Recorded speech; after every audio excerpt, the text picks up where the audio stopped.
Hey, Beardy, you actually were first today, buddy. What's up, Brandon? Curse Kratos. Rukasu, Tungsten. I'm doing pretty good, guys. Pretty good. Thanks for asking. How you guys doing today? You excited for a little Epic 7 action? Give my waifu back. Sorry, man. You didn't treat her right. What can I say? Health's good, man. Oh, health's real good.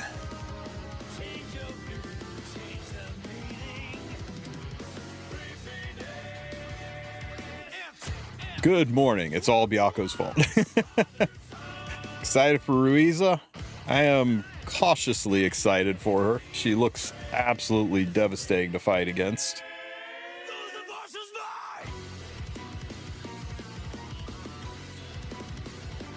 Enjoy the pile of posts to go through. There's a lot of them, huh?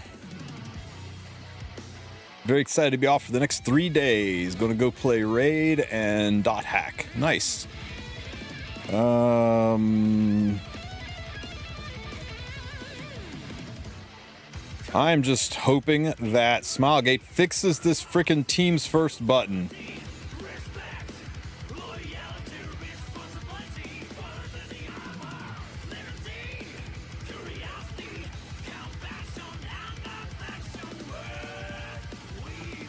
Thumbnail department nailed it. Not seeing YouTube. I see it. Blackheart typed on YouTube. It's right there. Anybody with an @ symbol should be on YouTube. PT's going good. Got a second session today. Shit. Hang on. Okay, it's definitely a says angle, not that says. Almost did it again. And she's pretty immune to penetration, but I do have free rins, so let's go ahead and just cavil it up.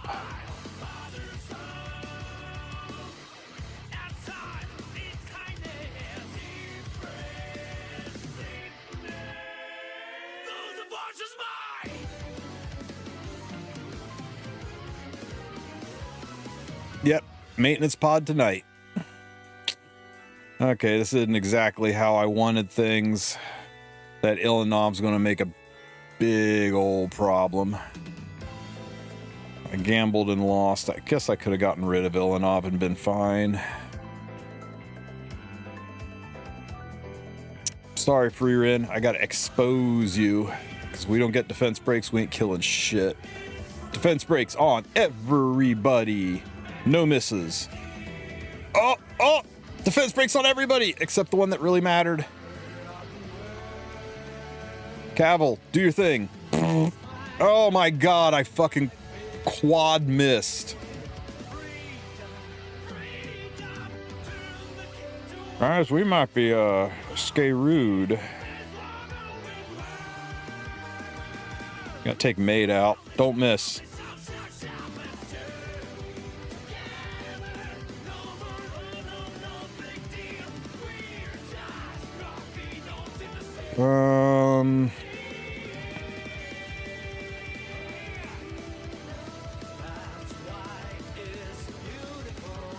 Let's hit up here.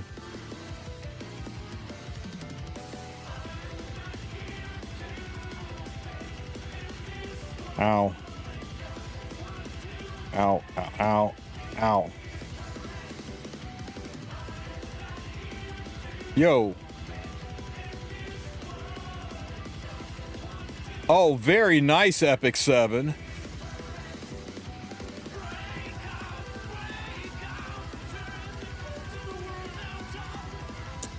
My laptop upstairs randomly logged into Epic 7. Let me go make sure my laptop upstairs, whose lid is closed. I don't know, maybe my kid opened up my laptop lid and it rebooted Epic 7. I don't know. Let me go check that.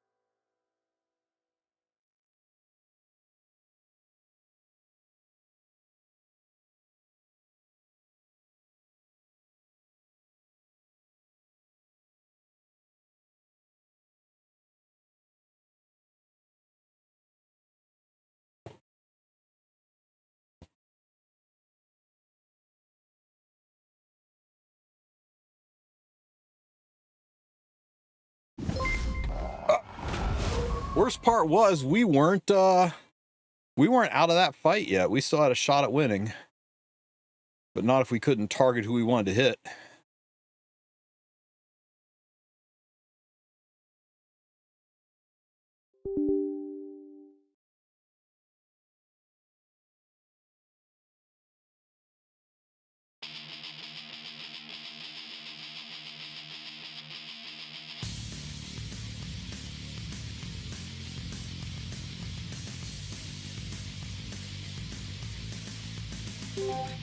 You might still win. No, not without being able to control it. It'll time me out.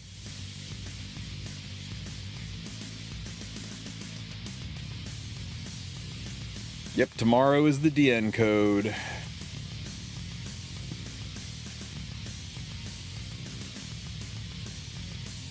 Lame. That was our fight to lose.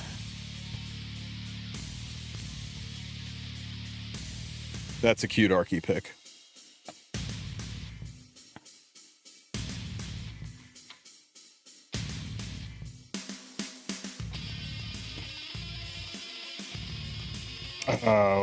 Okay, what are we doing here?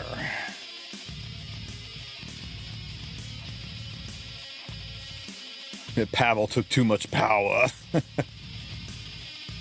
What's the code that works right now? Anybody still have that code? I can't remember it right offhand. I know it had like the date at the end of it.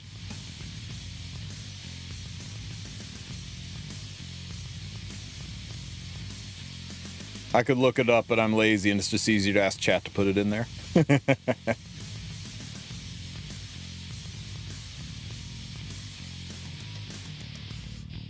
Everything's going good, No Name. Thanks for asking. Now, DN Gift 0219 is for tomorrow. What's the one that works currently? The other code. Ew. Hot Topic Hua Young's coming after me, guys.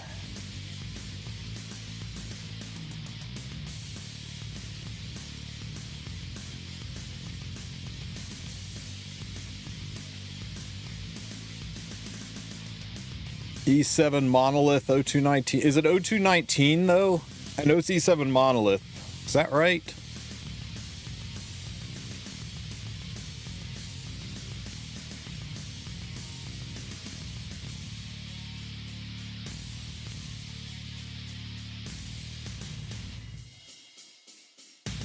One, two, three revivers. Ahmed, you say? Feeling pretty confident in our Ahmed there.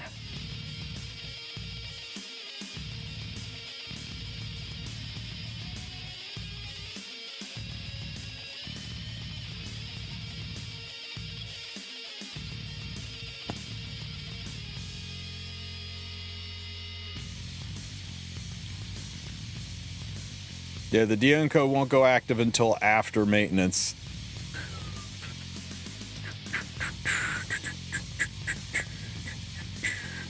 Doing good, Divine. Thanks for asking. Doing better than this guy who's about to get defense break on 3 of his units.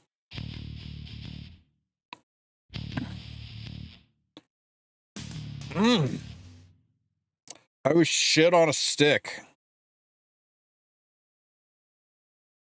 That was my bad. Okay. We are proper fucked.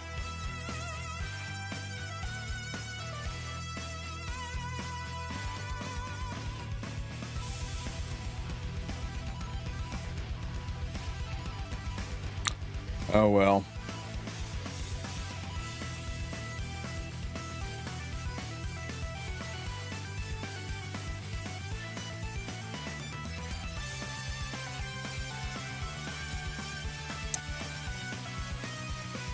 What's the condition on Pavel's passive that I fucked up there?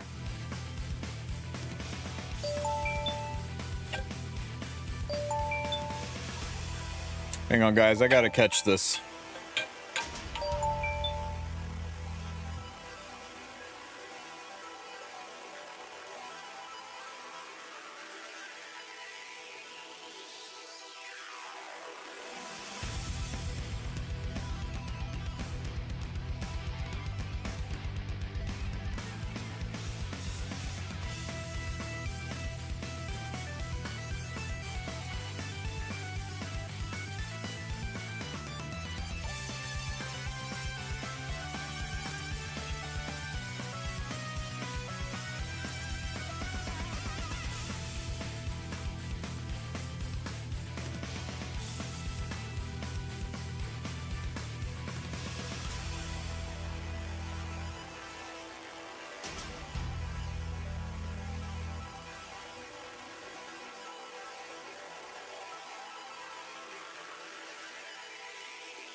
was fucking free Rin. I didn't have free Rin on that team.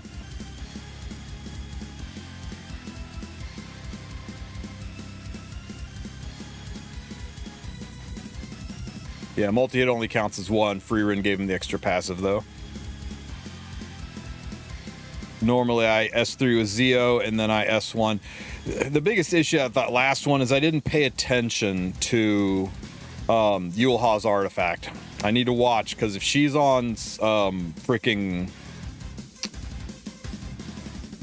Secret Art Storm Sword, bad things happen. You can't S2 Ran. Because he wouldn't have cut, then Zio could have S1'd. It's son of a bitch.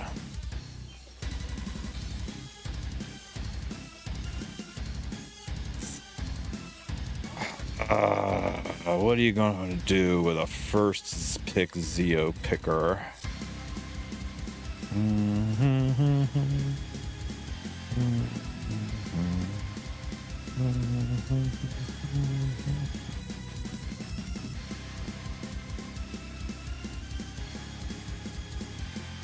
No, after this fight, I'll go over the news.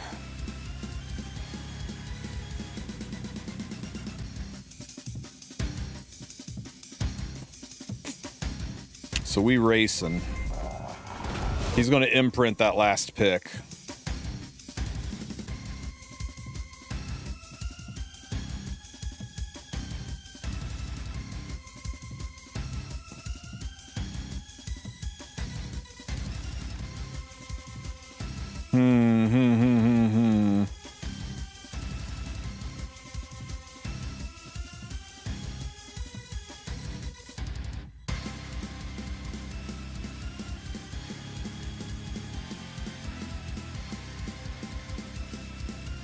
Told you. Okay, you can't ban both of my openers. I think we're okay.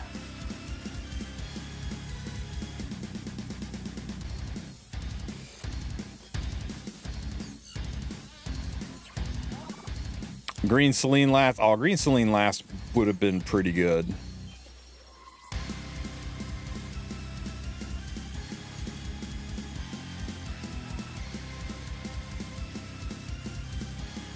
Ah, fuck.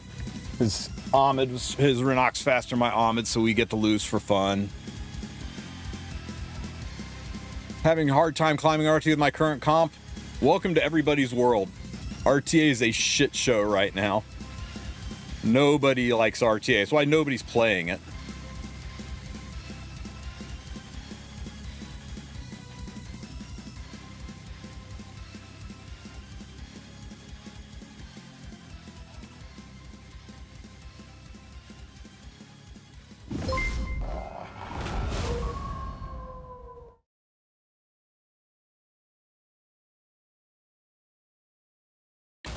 Normally this breaks my rule. If I lose 3 in a row, I stop for an hour.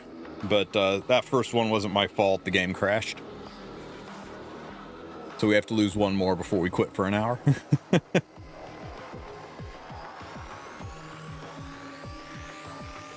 Oh, was that you? Was that you, Hiroke? You were definitely in the dominant position. I don't think I was out yet, but you were definitely in the dominant position. I think probably 85% chance you won that one. But I'll take my 15% swing.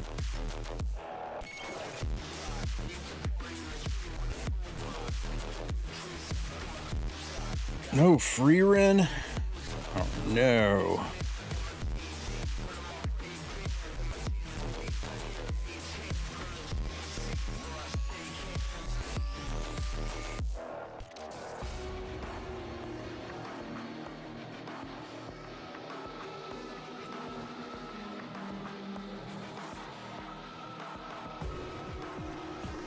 You can play slow, it's just a pain in the ass. I mean, watch Joe K5 for how fun it is playing slow in a modern meta.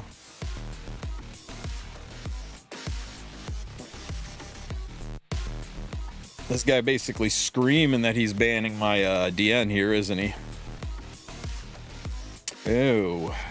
Do not like that.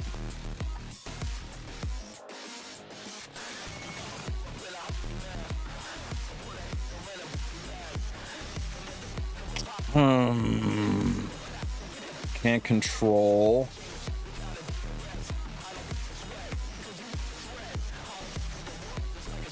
Don't want to do a Saria into her.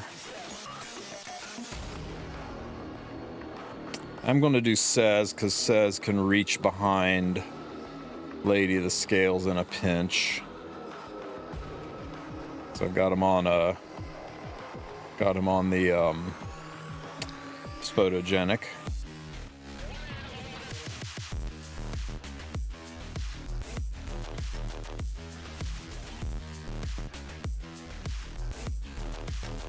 I don't really care about that.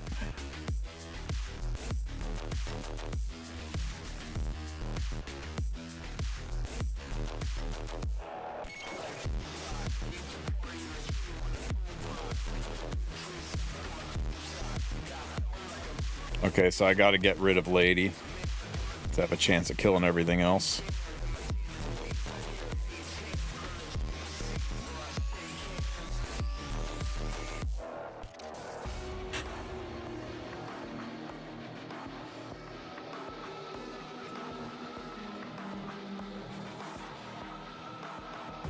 Is it Lady or Ruel?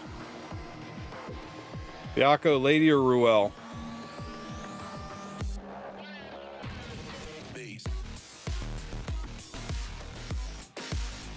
Ross? Okay, Ross it is.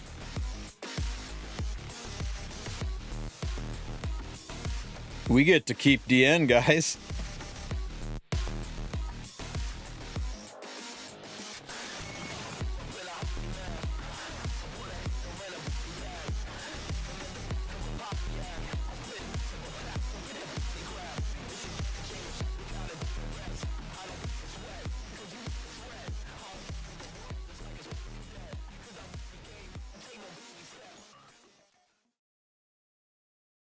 Ow.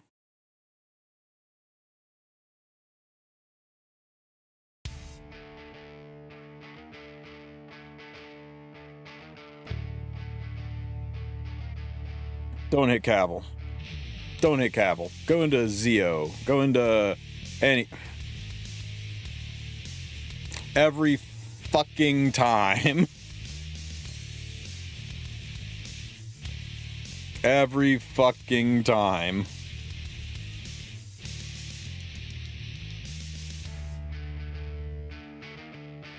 Yeah, I've been in this situation like 3 times, and all 3 times, like a freaking honing laser right into Cavill.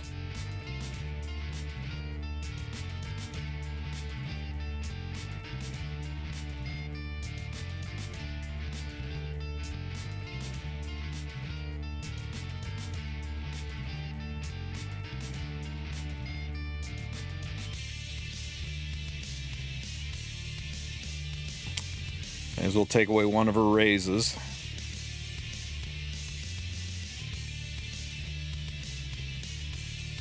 I'm just being annoyed, Tenabe. Just being annoyed at DN's or at Hua Young's magnetization into my Cavill.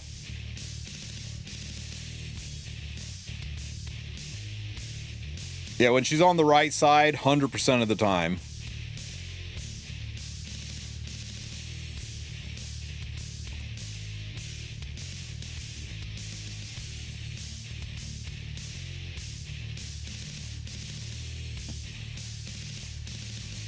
Oh, for fuck's sake. It's going to be 100% counter Hua Young, too.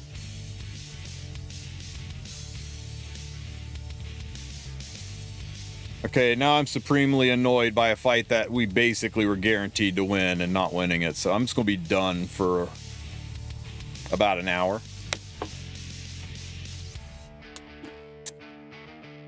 Oh, RTA is nasty as fuck right now. What can I say? What can I say? Well, let's go talk about some things that aren't so nasty, right? Hang on here. All right, guys, so it is Wednesday, and you know what that means. It's time for the news, but it's not just any Wednesday. It is a version update maintenance day, so make sure you get your Guild Wars and everything done tonight. The game will go down for maintenance tonight in roughly 12 hours, based on the time it is right now.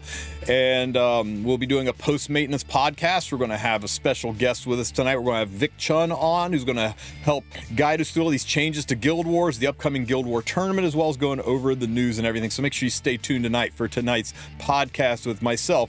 I'm _Sue and Vic Chun. But let's talk about the news, all the things that are coming to Epic 7 this week. All right, we have got 1, 2, 3, 4, 5, 6, 7, 8, 9, 10, 11 posts. 11 posts to go through. Holy crap. So Smilegate dumped a lot on us today, so let's dive right in and see what's happening this week in Epic 7. Guild War Tournament, Profit Guild War Event. Profit Guild War Event, like profit? Different kind of profit.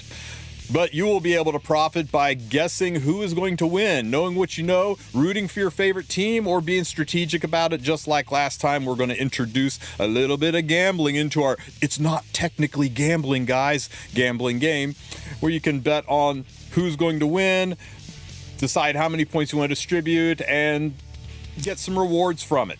Some really nice rewards. It's just a way to bring players into the tournament and increase community engagement with the Guild War tournament that's going on, because only 32 guilds are actually able to compete in this thing, right? Right. What else we got? Work our way up. World Arena. Spring 2026 season ending information. Let's see if I was wrong or right about when World Arena is going down. It is ending, surprise, surprise, March 7th, like I've been saying all along. 12-week seasons, guys. 12-week seasons. So, preseason will begin. That means we are probably looking at the next RTA season ending on June 26th. Is when the next RTA season will end, if that helps you plan ahead. And that's assuming a 4-week preseason. I believe preseasons are typically 4 weeks, but everything is always subject to change. So, just like always, you end in Masters, you get your Sorrowful Black Swan skin. Everything else are just frames, background packs. Everybody basically gets the same things except for the frames. The frames are the biggest difference for going above Masters. You need 1,600 points. You got to end Masters, 1,600 points. Try to do it today, guys. It's going to be brutal next week with the new unit, with people pushing, with people going, oh, well, the stopwatch is going. I better start my climb right now, and you're just going to get run over by the monsters of RTA. So do your best. Get your Sea Phantom Paladin skin, which is one of the better looking skins we have seen out of Epic 7 in a while. I love that it is not just a white and yellow dress. Alrighty, what else we got? 2 down, 9 to go. Ruiza record pack sales notice. Oh, it's everybody's favorite part, guys, the packs. I know you all are here just for the packs. That's the real excitement of Epic 7. Let's see what we've got coming in Ruiza's special packs. Ruiza's record pack. Oh, it's a cosmetic pack. How very nice. So you get a lobby background. Looks like an emoji. A card sticker with her sitting on the chessboard for your profile card, a pile of gift boxes, 10 gift boxes, and 3 leafs. You know what? It's not that bad. I know people are like, what happened to 900 Skystones? Why are background packs so It's not just background. It's an emote that you can use and chat in Guild Wars. It's a profile card sticker, and it's some other perks. I'm kind of okay with it. A lot of people will be upset. A lot of people will be like, oh, why can't I just want the background. Give me the background. I just want the emote. I don't care about background. It is what it is, guys. If you've got 1,200 Skystones burning a hole in your pocket and you really like this and you want to grab it, go for it. It's cosmetic. Doesn't help your game at all. 0 meta value whatsoever, but it looks cool. So You decide if it's worth it. Cosmetics, there's no way for me to put a value on cosmetics. It's, do you like a thing? Does it bring you pleasure? Then you spend on it. Alrighty. Let's see. Limited Otherworldly Hunt Support Pack sales notice. Otherworldly Hunt Support Pack. How are we supporting Otherworldly Hunts? They selling cores to us now? Okay, whoa, 200 leafs. 200 leafs, 5 million gold, which really isn't that much gold, surprisingly. And, oh god, 3 mana selection chests. There it is. So this is a $100 pack because Smilegate thinks mana chests are actually worth something. 200 leafs, though, is damn near $100 worth of leafs.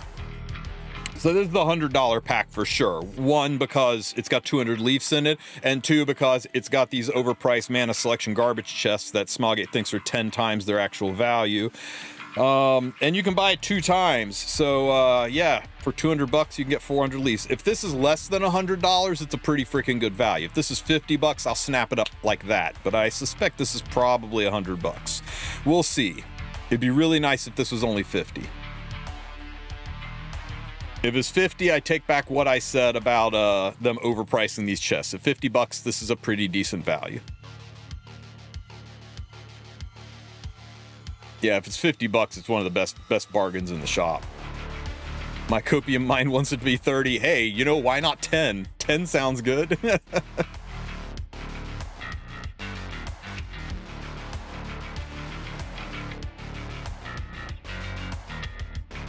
Skill enhancement check-in pack sales notice. More packs? Check-in pack sales notice. Whoa, wait. Skill enhancement check-in pass that can help enhance your heroes will be available for purchase. So you immediately get some Kata chests and some Molagora, and then for 7 days, you get 5 Molagora a day for 7 days for a total of 35. For a total of 70, 75 Mola and 40 Mola. Huh.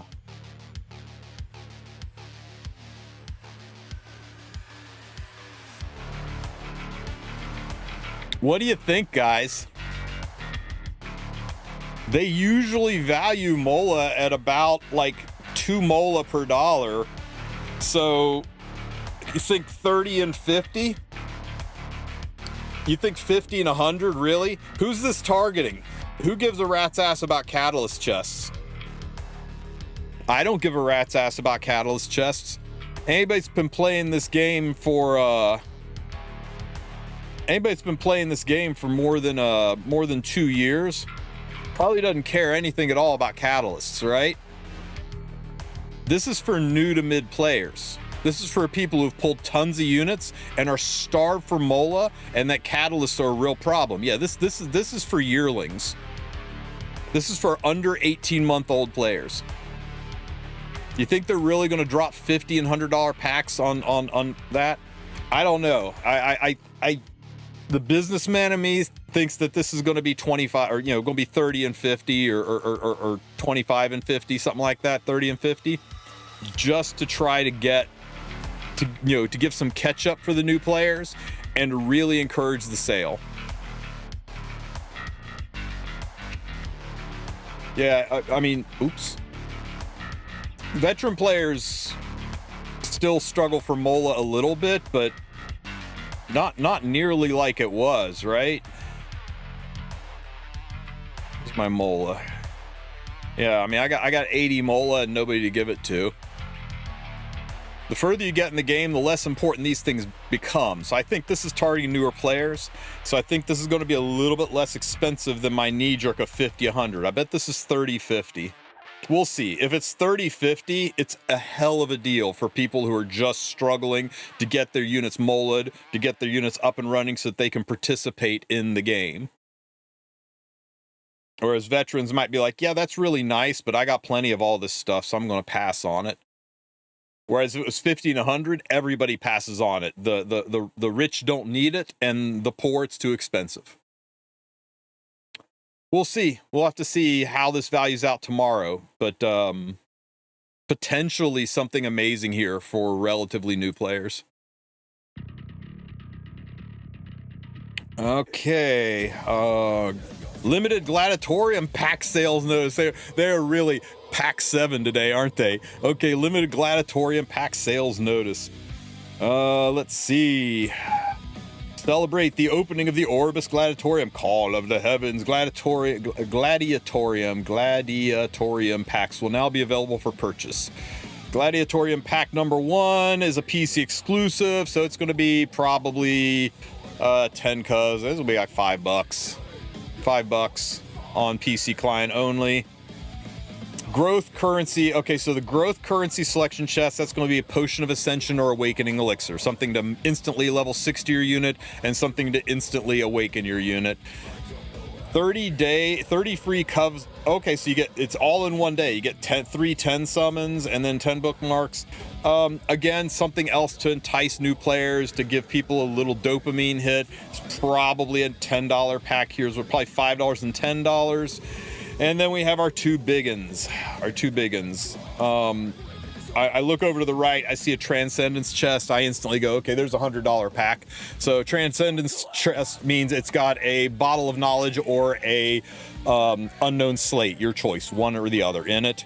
And that alone makes it a $100 pack, but it's also got friggin', oh, this is streak bonus. Oh my God, you gotta buy 2 of them.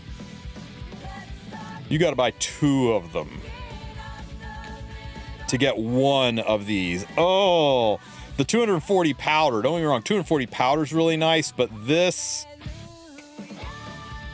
sneaking this over here in the reward after you buy 2 of them, it really kind of halves the value of this.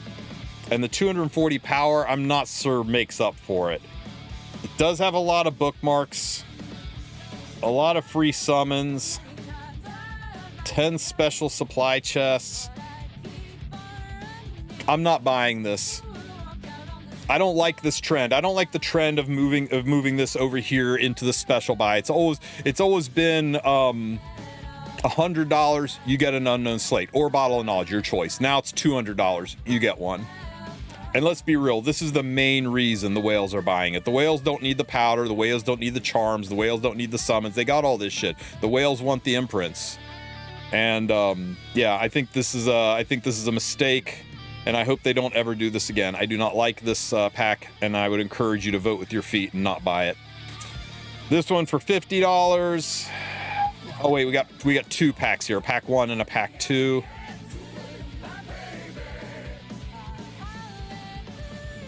Make sure I'm reading this right. Special pack.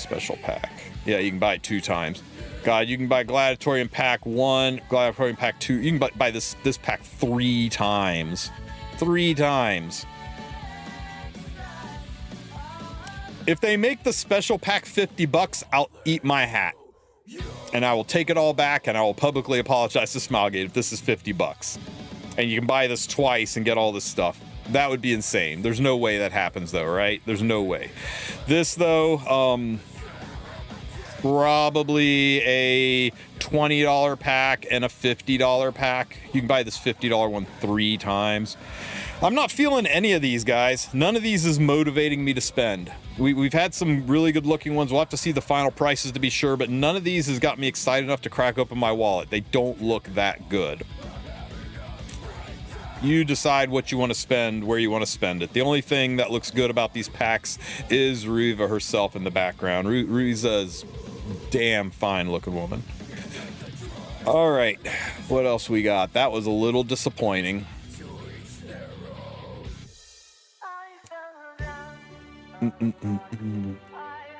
Ruiza and Gifted Pen Drop rate up. Okay, it is a drop rate up. Important verbiage here. If it's limited, it will say limited rate up. If it's not limited, it'll say drop rate up. She is 100% not a limited unit. For some reason, she is a ranger. They really totally missed the whole, like, make her a fire knight and have it tie into Lunar New Year, and the fact that the knight was the only piece missing from the initial splash art. But whatever. We've got enough knights in Epic 7. I'm glad to see a unit who looks kind of broken, who might actually not be a knight or a soul weaver for a change. It's just nice to have a little variety there, right? Ranger 7, that'd be a switch.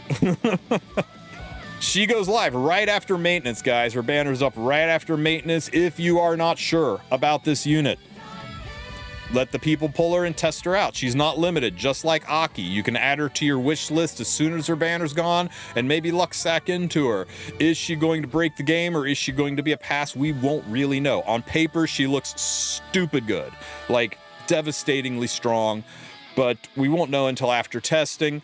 So there might be some sage in saying, hey, Hoochie's back in the lobby, and Hoochie is the harbinger of limiteds. Not always. Sometimes Hoochie has showed up without limiteds, but a limited has never shown up without Hoochie. So does Hoochie mean we're on the cusp of getting a limited unit, and Ruiza and Kali are just big old bait? Pro tip, everything's bait. That's right. In this game, everything's bait. And if you're nervous and you want to save up, you want to make sure you got enough stuff to pick up the possible limited unit, or you want to make sure you're saving enough to be able to get all of the 3F artifacts that you need, the 3F copycat artifacts that you need. You can always pick up Ruiza from your wish list summons. So don't feel like you got to go ham on her. I know everything has been like, you got to pull this unit, it's limited, and we've just been on repeat saying that for months now, but she's actually legitimately just an RGB 5-star, so you don't have to go ham on her, though I don't know how you would be able to resist it. God damn. So our leather-clad goddess in her softer attire, her artifact,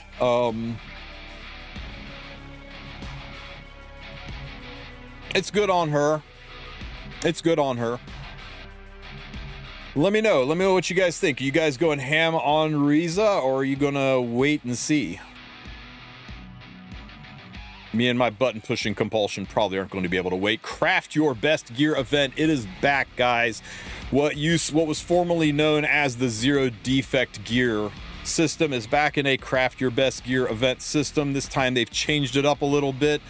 You are going to be able to craft 2 pieces of gear, and unlike before where you could only slam 3 rolls into one stat, you will now be allowed to slam up to 4 rolls into one stat, meaning you will be able to push your piece of gear all the way up to 20 speed if you really want to make a giga speed piece. We'll probably do a separate video on what I recommend you get from this, but long story short, get a speed main stat get a speed set effectiveness main stat ring with 20 speed. Everybody needs one of those. There's nobody in this game that goes, I got enough 20 speed effectiveness speed rings. Everybody needs one of those. And then as far as the left side goes, you can decide, do you want a 20 speed helmet, weapon, or armor, or do you want to get a 20 speed pursuit, so that you can maybe start running your Renox a little bit faster, your high-speed pursuit units a little bit faster. That's going to be really kind of, I think, the rub is do you go with a pursuit set piece or do you go with a speed set piece? There also is, if you're one of the 3 people in this game who goes, I got plenty of effectiveness 20 speed rings, well, screw you, first of all, but, second of all, you might want to consider going with 4 rolls into crit chance on a speed main stat boot. That is almost as valuable, in some cases more valuable, than a 20 speed piece, having that high crit chance for your speed DPSs. But we'll get into that in another video. You can do 1 left side piece and 1 right side piece, and that is it. So that's it, guys. It is a really, really nice system. Allows you to craft a piece of gear. You can't mess it up short of just not logging in every day and doing the stuff. The hardest part is deciding what you're going to make. And if you can't decide what you're going to make, it's a helmet and a ring, and you go for 20 speed with the other custom stats. The reason I say helmet is weapons can't have defense, armor can't have attack, helmets can have everything. So it's a little bit harder to fish the perfect combo stats you're looking for. So I always lean towards recommending helmets. And rings are the only thing that can have an effectiveness main stat. An effectiveness main stat speed ring with 20 speed on it is one of the most sought after combos you can get in this game. It's good. All of your openers want it. All of them. It says you can't choose main stat on first piece. It says you can't choose main stat on first piece. That's because the first piece is going to be weapon, helmet, armor, and the main stat is already pre-decided. Weapons are flat attack, helms are flat HP. But the right side, you can most definitely choose the main stat.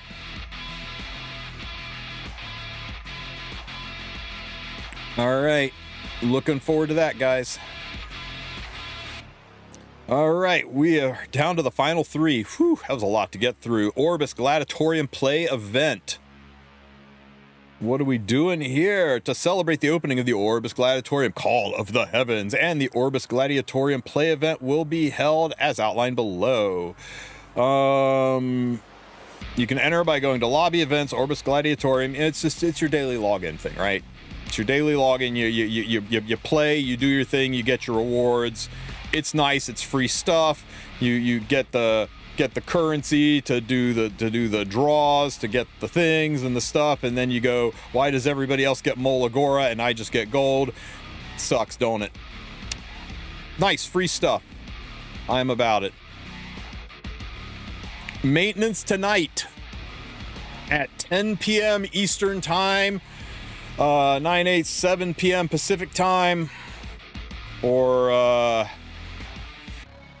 3 a.m. UTC if you're across the pond.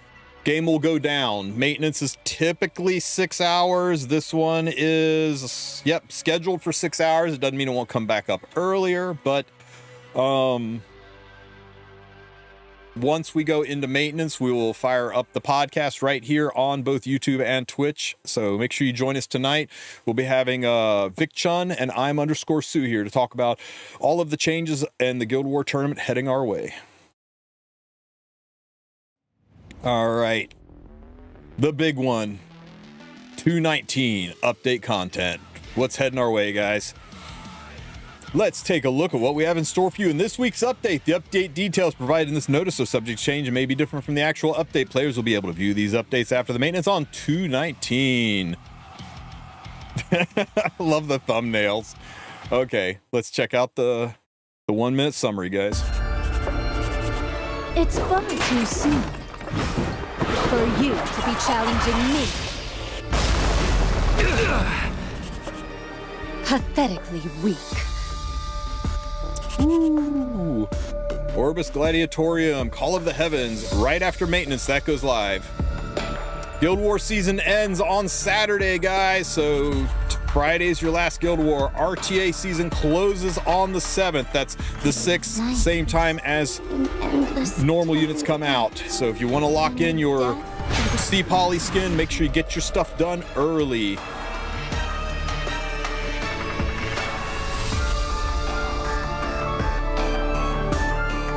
Be able to do our craft. First of all, I want you guys to notice the range of time on the Craft Your Best Gear event. It is not like tomorrow you get your 20 speed pieces and you can jump into RTA and rock with it, okay? It takes a while to go through this. Usually 2 to 3 weeks per piece. It's a grind. You will get it, but it's kind of like Headhunt, right? Everybody like, Headhunt here, I finally get my unit. It's like, no. You get your unit in about a month. You got to do the grind. So, damn, Kali looking good up there.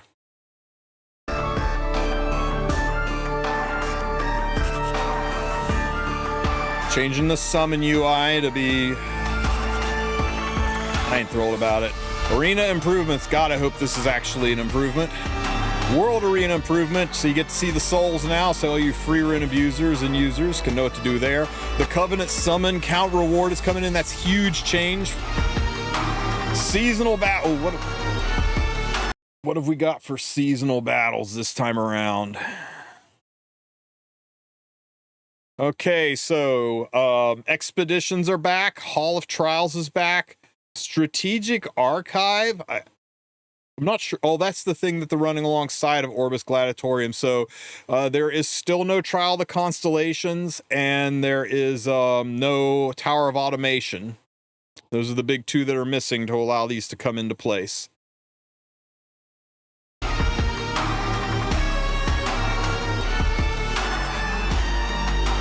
Hey guys, you can finally pull Fenris. I know you've been waiting to pull Fenris. For real, how much you guys want to bet there's going to be some people going ham on Renewed Will? I'll probably powder a Renewed Will. Oh my god, this is the big one, guys, and it is happening Oh, so dirty. So dirty. You can get your 3F 2 days before RTA season closes. No pressure. No pressure, but if 3F is standing between you and getting your legend frame, you can go ham on your Glorious Throne banner. It is the exact same artifact as 3F.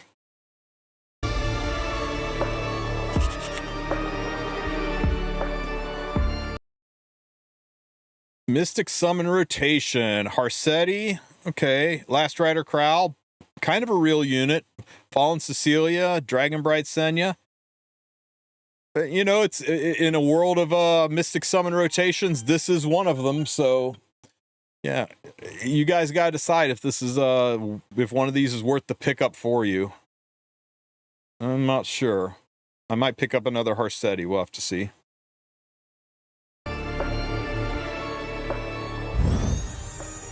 PP poof.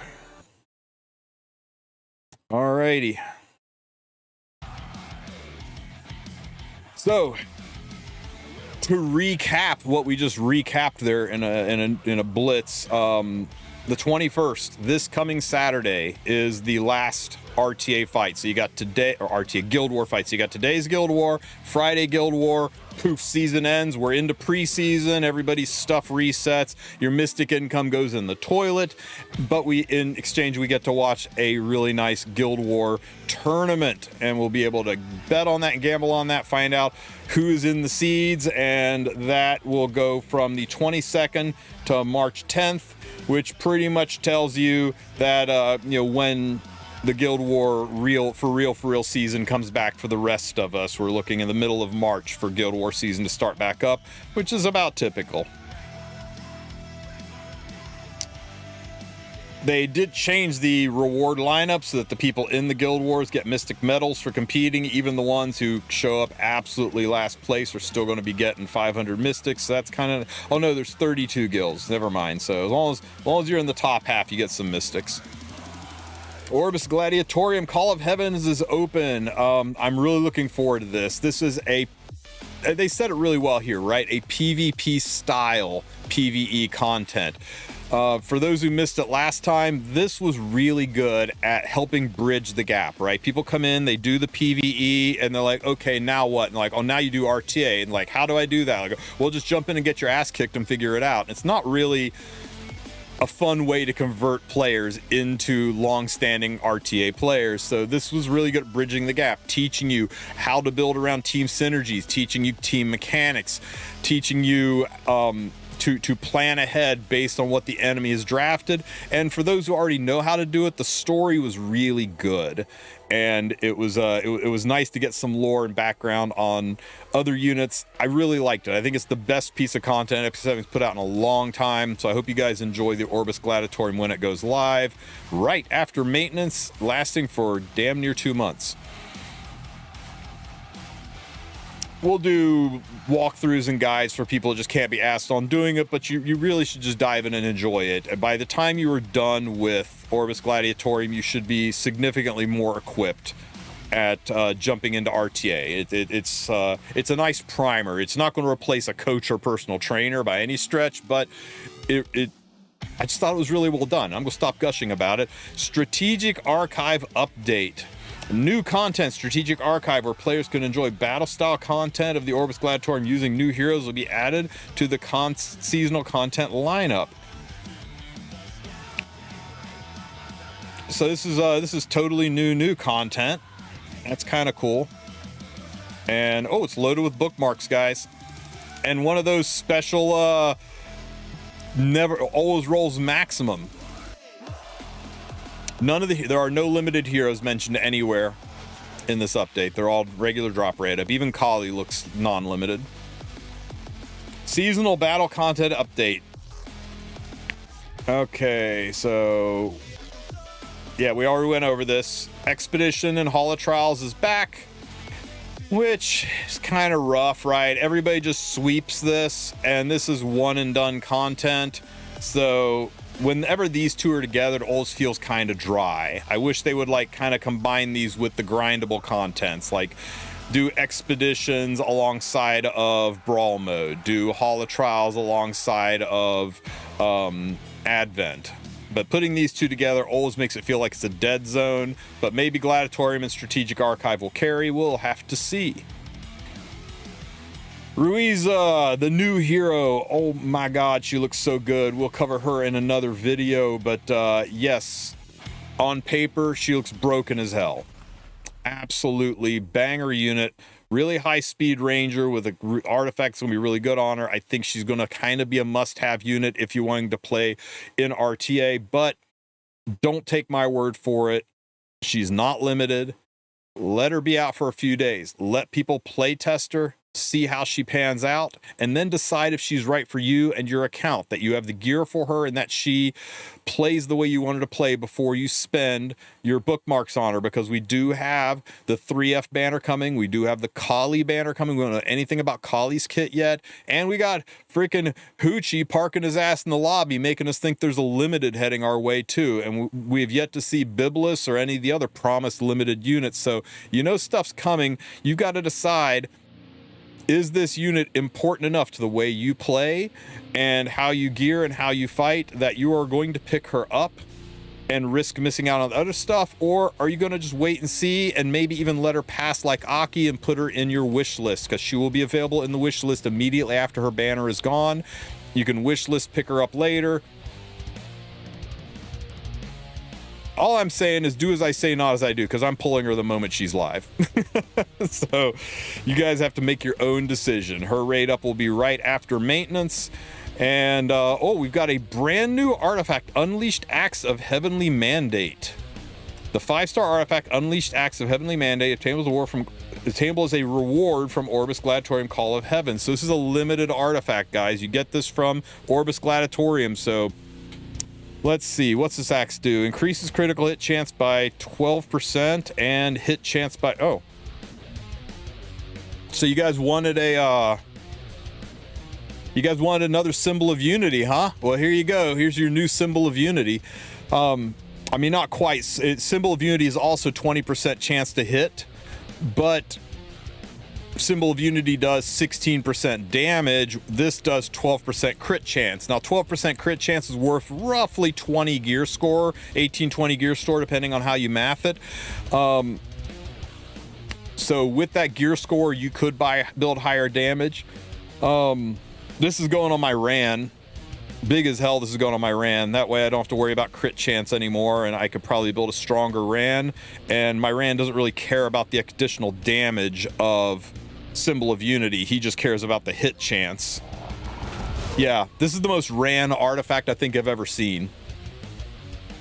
Yeah, exactly. Ran needs the crit chance, not the raw damage. So this is perfect for him, whereas a unit like Strays wants both. Okay, this solves a lot of problem for a lot of people who've been passing around their Symbol of Unity like a bag of chips. Now you got some options. Very, very, very nice artifact. Totally worth doing the Gladiatorium for. Other improvements. Okay. Notice regarding fallout measures of the 1-6 arena matchmaking system. Okay.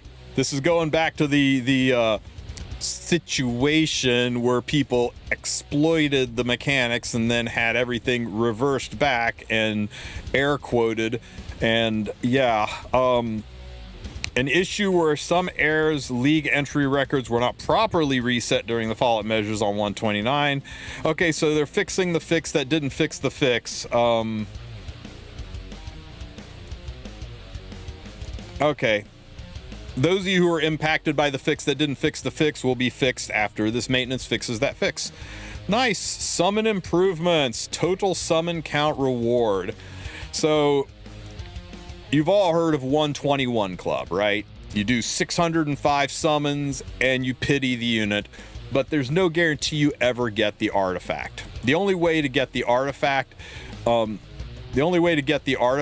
is to buy it from the powder shop.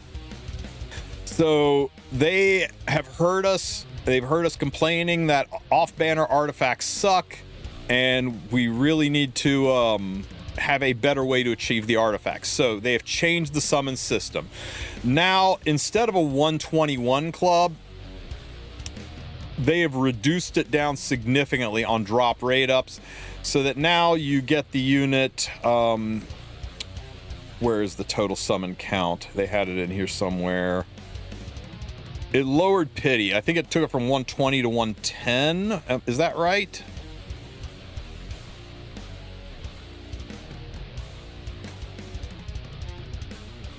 Oh, okay, yeah, it was still 120, but you get bookmarks refunded, so effectively it's more like 90 because you get bookmarks, or 110 because you get bookmarks given back. Yeah, so I keep getting distracted. I'm not entirely sure why. But here's the big thing, right? If you decide to push beyond the 120, if you decide to push beyond the pity, you can push all the way to 145 and you get the artifact. Guaranteed. No fuss, no muss. And then if you decide to whale out and push further, you can push all the way to 225 and you'll get 2 artifacts and 2 additional units. So now you've gotten 3 units and 2 artifacts for 225. And if you go to 250, which is basically pitying twice, you'll pick up an unknown slate, which is effectively 4 units and 2 artifacts for going to pity twice. It's a significantly more generous system for people that have got the bookmarks to slam harder, but it also encourages you to spend 1,200 bookmarks instead of 600 bookmarks. So it's a little bit more aggressive on your bookmarks. It encourages you to spend and buy packs more, but you get properly rewarded for it. And on a banner that's important to you, you can save up and go ham on it. So I think it's a win-win. It's good for Smilegate's liquidity, and it's good for players' ability to get what they pay for, to get what they want. So I'm completely fine with this change. They're also changing reruns that give significantly bigger refunds on bookmarks. So I believe reruns pity winds up being around 96 based on all of the refund bookmarks you get while you're summoning. So that's pretty nice too. They acknowledge that people don't care about rerun units nearly as much as new units. I don't understand why, but there you go.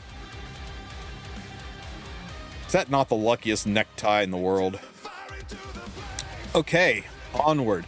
Oh, and people have said, will this apply to the 3F banner, the special 3F banner? I don't know.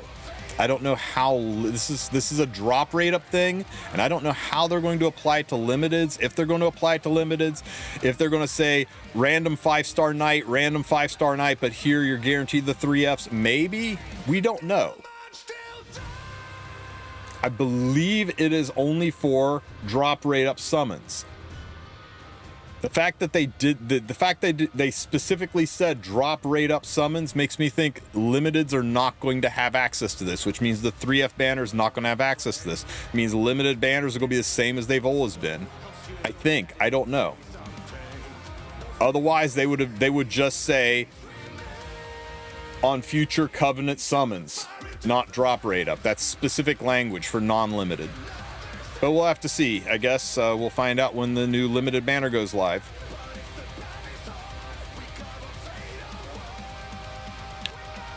They're getting rid of friendship summons. Oh no! No more summoning your wild Angaras. If you want 2-star monsters now, you're just gonna have to go buy them from Garo. It's gonna kind of be, excuse me, it's gonna be kind of the only way to get the monsters now is gonna be through the Garo shop. But friendship summons are being changed at a ratio of 1 to 10, where friendship bookmarks are going to be turned into artifact charms, right? No, they're exchanged for artifact charms.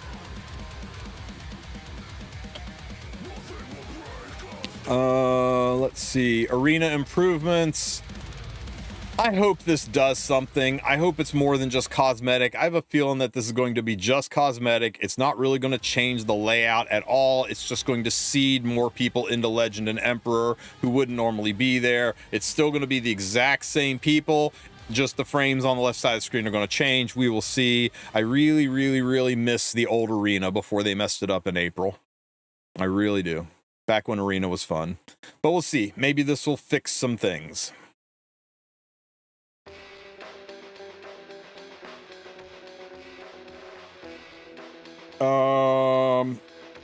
this is coming out with some mixed reviews, and I want to know what you guys think about this. Let me know in the comments what you guys think about this.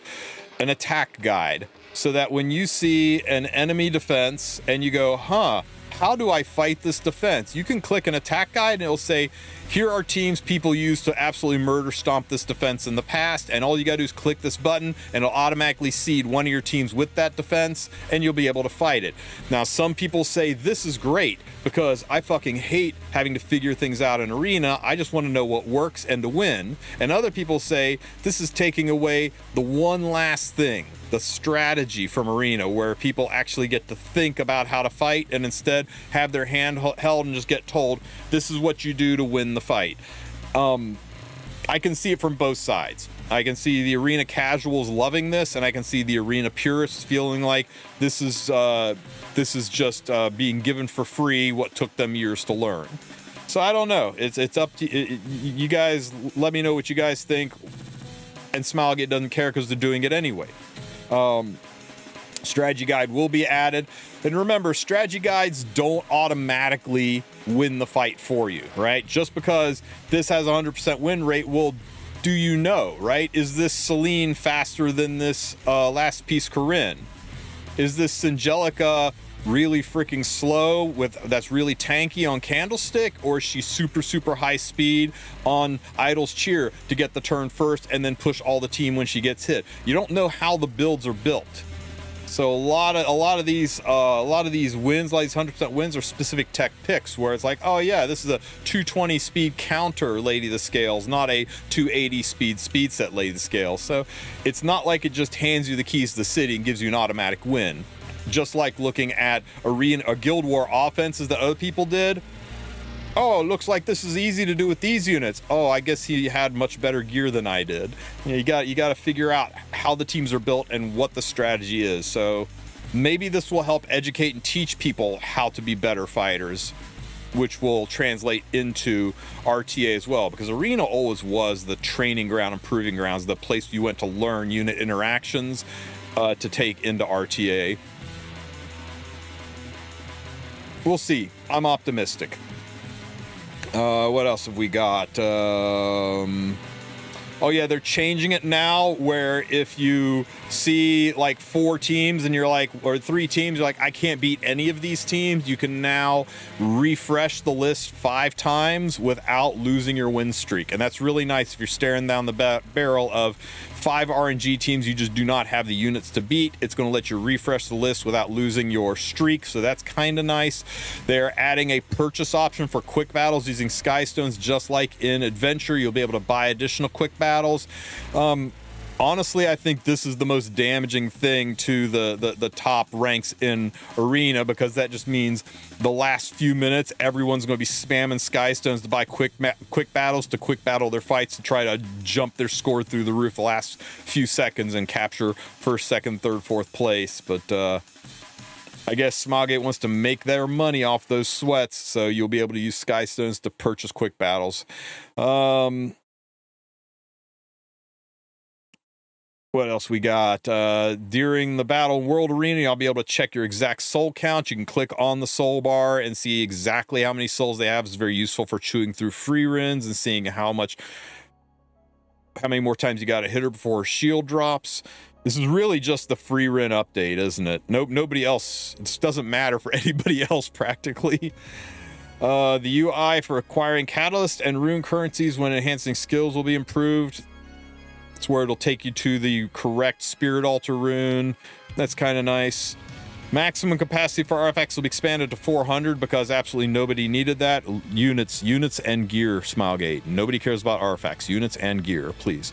Content tags will be updated. Let's see.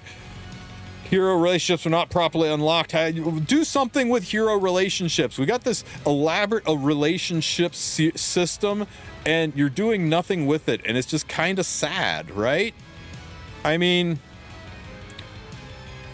do we really care that Ras is hostile towards Arya or friendly towards Auden? Does anything change when the two of them are fighting together? Do we get any special interaction on the love between Arya or Ahmed and Rand? They have so much potential here, and they've never done anything with it. An issue where Ida did not appear in Politis' hero relationship screen will be fine. Issue where black screen appear before and after the video 6th world. Okay, that's nice. An issue where the screen shake effect persisted when you yield battle that triggered... I've never had that happen before. Probably because I have screen shake turned off. Notification message displayed between attempts to unlock hero as memory imprint will now be improved. An issue where players could select maximum purchase of 3 spectral cores. They didn't have energy will be fixed. Yeah, that was kind of weird. You could select 3 and then it wouldn't do anything because you didn't have enough energy to buy it. Expedition passes are no longer used in Expedition, which has been integrated in Seal Battle Pass, which will be removed.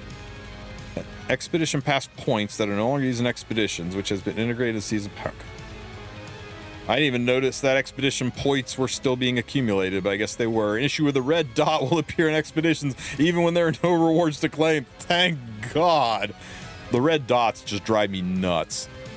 Trial Constellation battles cannot be started under certain conditions will be fixed, even though there is no Trial Constellations up right now. Instant where devices and auto tower not functionally fixed, even though there's no auto tower right now. An issue where precious connection could be attained multiple times, but will be fixed. Okay, so this is a unique one, right? This is Ras's artifact. If you were in a situation where you had started the Ras mission but not finished it, but we're also here for anniversary and got your precious connection from the anniversary, you could then finish the Ross missions and get precious connection a second time. So it's a very small window of people, because not a lot of people were here for anniversary and hadn't finished Ross's missions yet. It's only a handful that hadn't bothered finishing Ross's missions. Most of them were casuals or returning players, but those who were wound up with 2 of his artifact. When they say fixed, oh yeah, it says right here, for heirs who already own the artifact, it will be removed from the reward list.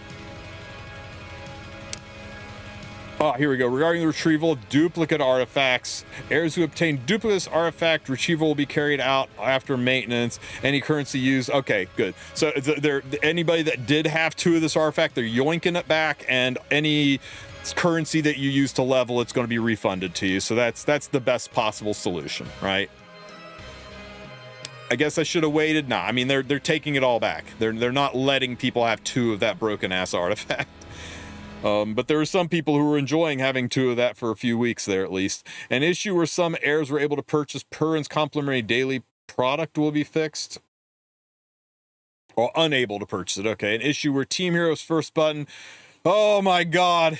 There it is, guys. There it is. W balance patch. All in this last sentence. Team Hero's first button will be disabled on the hero menus after switching device. Yet heroes assigned teams will still be sorted first, will be fixed. What has got to be the most frustrating bug ever. W Smilegate. I got a message after I bitched quite loudly and angrily because I was up at 5 in the morning and was very, very cranky about being up at 5 in the morning. And I bitched very noisily about it. I guess Smilegate was watching my stream because I immediately got a DM from Smilegate saying, "We have added this to the things to fix list in all capital letters." So I guess they heard me and the community. Thank freaking God. And that's it, guys. That is your version update. Now, a lot of people are poo-pooing on this version update, saying it's all fluff and no substance, right? That we get Orbis Gladiatorium, and that's content. That we're getting the Guild War content, the Guild War tournament, and that's content, but not for everybody. That we're getting the World Cup preliminary challenge fights, and that's content, but not for everybody. But that 90% of this patch is just quality of life. We're fixing this, we're patching that, we're making this more user friendly, we're making this a little bit more player friendly, we're changing the way summons work, but we're not really doing anything to keep people in the game and give engagement. And they're right, that's true, but they said as much. I don't know if you guys have seen, I did a whole bunch of surveys asking people to like vote on which of these quality of life things they would like to see changed first or added first. And those surveys got thousands of responses. It's very clear to me that enjoying the game, it's already an enjoyable game. It's already something we like playing and we like being here. But But even more than just having new content, we want our existing content to not annoy the piss out of us. And I like that they have an update centered around changing it in such a way to not annoy the piss out of us, to make it more accessible, to make it more new player friendly, to make it less infuriating. I like that everything they're doing seems to be centered around complaints players have had and addressing complaints players have had and trying to make the game more fun and, again, less annoying. And they said, don't worry, guys. We hear you. We know you're probably looking at this and thinking, oh, there's not a lot of content here. It's just a lot of fluff. We get that, but this is important. This is important foundation to lay down because we don't want to have annoying systems in place and then just build new systems on a foundation of annoying systems. They need to fix the foundation before they can build the structure, and that's what they're doing. And they said as much. They said, look, we're going to accelerate the rate at which version updates come out for the next couple of version updates. Instead of a 9-week cycle, we're going to be a 6-week cycle. That's going to put the next version update, sorry for the flashbang, the next version update on April 1st. Way ahead of schedule. And then another version update on May 13th. Again, way ahead of schedule. Sorry, I can't do dark. Can I do dark mode? Kinda. That's going to put, the version updates way ahead of schedule. And the April version update has always been insane. Has always been really, really good. Look at past Aprils. What's been going on? It's always been collaborations, dash events, Origins update. It's always been a major content drop. So we're expecting new story, new chapters, new PvE styles.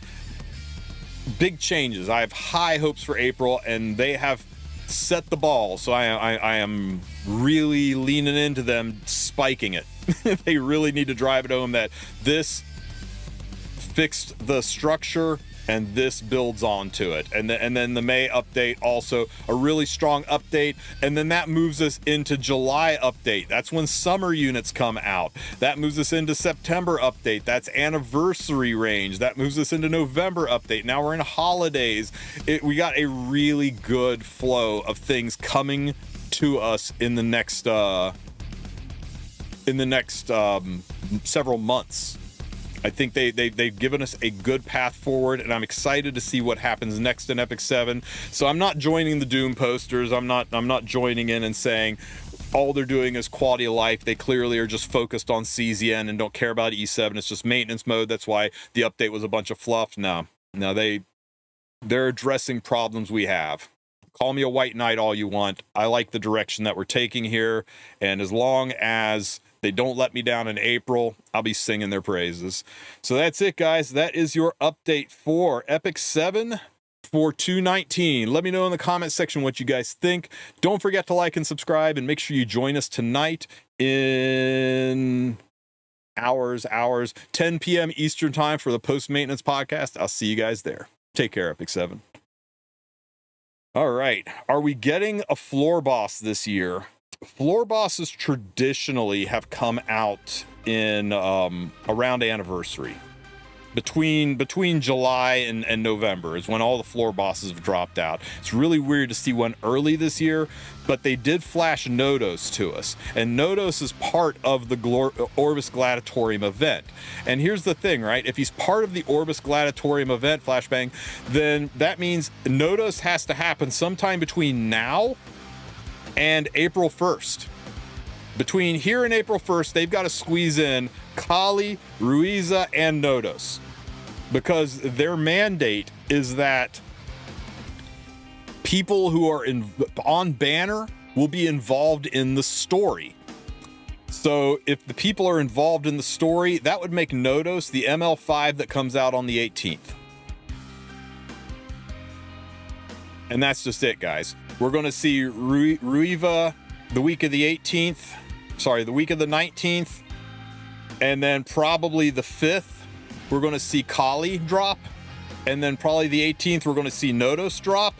And then on April 1st, we're into the next version.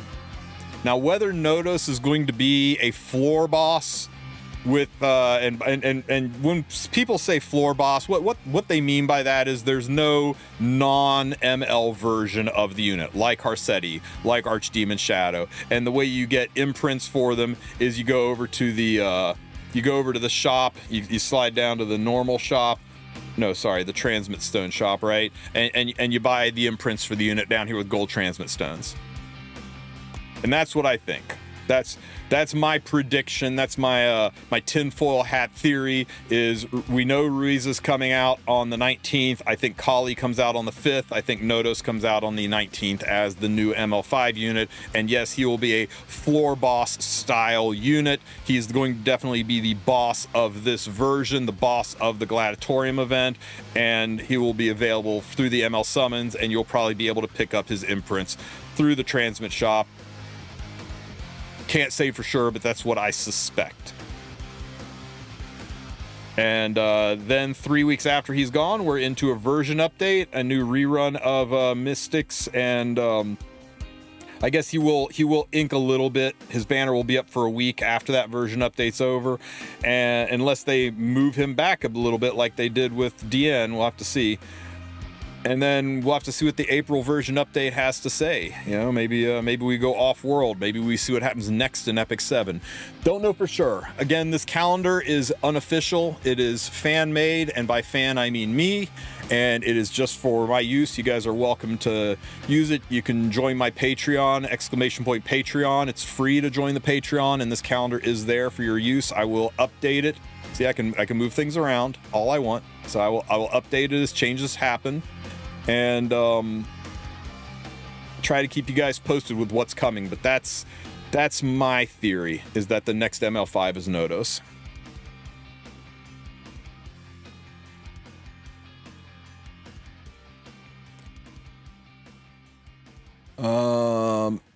How long is this Mystic rerun banner going?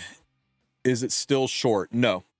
They said last time when they did the short 2-week Mystic rerun that was a one-time thing to set the schedule proper with the new 3-week cycle, and they are going to do standard 3-week ML banners moving forward. It doesn't mean they won't do another short one down the road to line things up. That can happen. That's why I'm able to move things around. It just means that the plan is that Mystic banners and rerun banners are typically going to be 3 weeks. Yeah, they specifically said new systems in April. That's why I think the April version update is going to be the content one. Who is Nodos? Who is Nodos? You guys are in for a treat.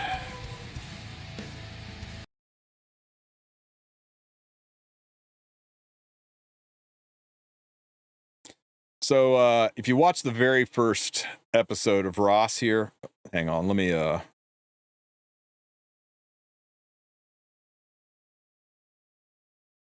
give me a second. We need some sound for this.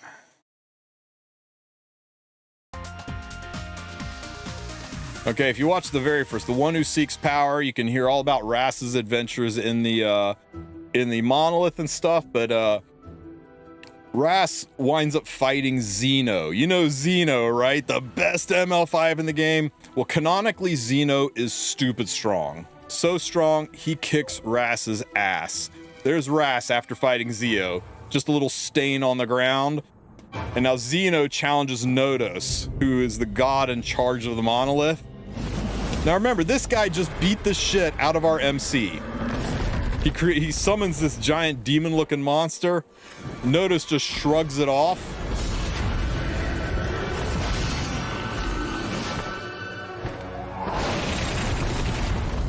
Shred Xeno's monster. Xeno summons his little snake tentacle things. Nodos just freaking Neo from Matrix puts his hand up, stops them all, grabs Xeno by the head, squeezes, pop. So that's Nodos. So strong that the guy that turfed our MC gets killed by having his head squeezed one-handed. So, yeah. It is suspected that Nodos might be an outer god, which would make him stronger than Diche. It would make him on par with Fastus. So we think he might be part of the Celestial conflict. We don't know, and I'm very curious to see what the story is through the Orbis Gladiatorium and to see if that pulls us more into the Celestial War. But yeah, he's one bad motherfucker.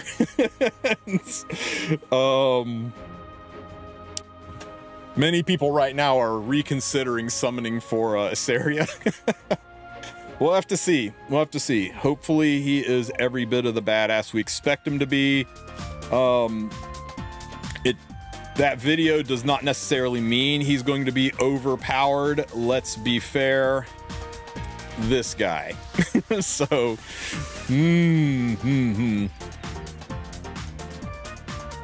How powerful is the goddess Tenebria in ranking of the star gods? I am not sure if Tenebria is a outer god or not.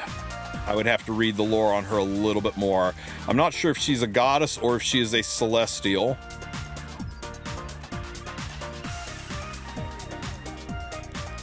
That would be a Sue question. Because remember, Ras is a function of Diche, and Diche is 1/4 of a god. 25% god, not quite god enough.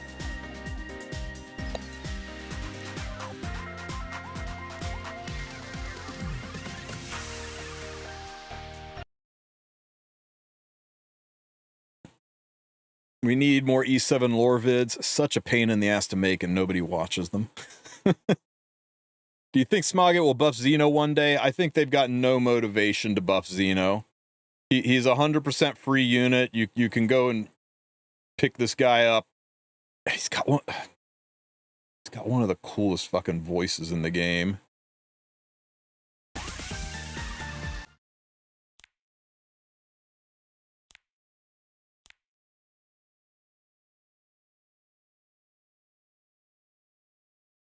I don't know what dark magic is, but I do know how to manipulate life and the soul. Curious? I can tell you more. Brandon Litch really knocks it out of the park. Listen to this one. The star I resided in also had its own god. Was he as benevolent as your goddess? I no longer care for such things. I have transcended the power of a mere god. I mean, why'd they waste this VA on this kit? It kills me. I would love for them to buff Xeno one day, but there's no profit in it, so why would they risk upsetting the balance of the game to buff a hero that everybody can have for free? I think he's just kind of a collector's item.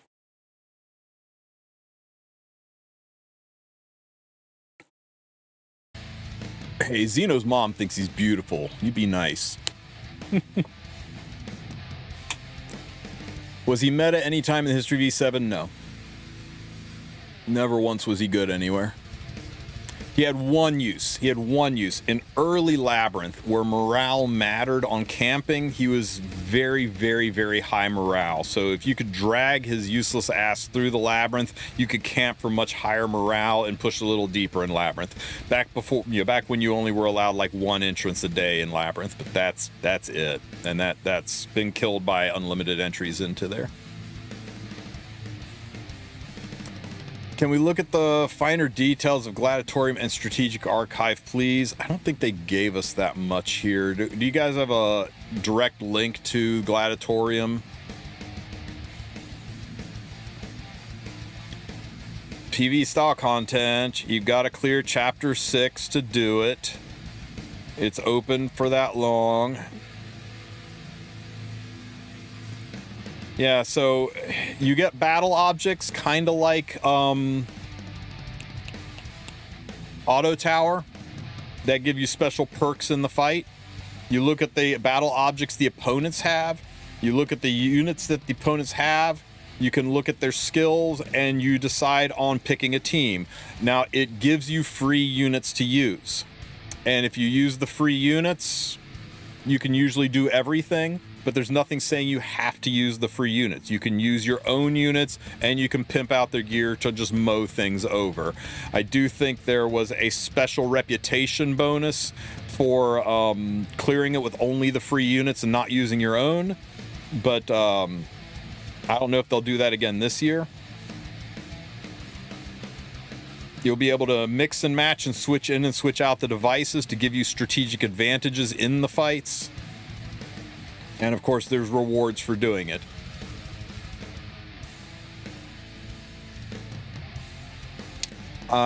If you go to Google and type in Tristen, Wulf, Gladiatorium, right here, best PvE game mode ever. A review and guide of the Orbis Gladiatorium is an hour and a half because I literally play through the entire thing. This is the intro. This is the preview, right? This is the early one that just takes you into the game, and you can goes through all the stuff, how to select the devices, how to see what they do, how to do the fights, how to beat it. It's going to be different this time. This was the preliminaries. This was just to kind of get us used to it. But if you want to check it out and maybe do a little bit of a what do you call it? A refresh on what happened. Look at that sexy bitch. Then you can check that video out. But I can't guarantee it's not going to be completely different this time. We'll definitely hang out tomorrow together and do it for sure. The Strategic Archive is new, where players can enjoy battles in the style of Gladiatorium using new heroes that will be added to the seasonal content lineup. So this is going to be like Gladiatorium, but they're going to be continually adding new heroes based on new heroes that come out. Expect Kali to jump in here when Kali drops. Expect Nodos to drop here when Nodos drops. And when you get through the one and done trainer, you'll be able to come back and do this more grindably and repeatedly to polish up and like, oh, a new hero came out. Should I pull it? Well, let's go ahead and drop her in here and try her out and see all the tricks she does. And oh yeah, you know what? This is pretty cool. So I kind of like it. I actually enjoyed Brawl this time. Challenge mode was better than I remember Season 1 being. Season 1 was absolute dog shit. But Brawl's better. It still doesn't hold a candle to what it used to be, but it's better. I think the biggest issue with Brawl is they bait newer players into thinking they need to spend stamina to get through it when you don't need to spend a drop of stamina. You can just do the free missions every day and you'd be able to clear Brawl like 3 times over. Should replace Draft Arena. It's going to be similar to Draft Arena, except it'll be pre-formed teams, and then you pick your team around it, whereas Draft Arena is a little bit more RTA-centric.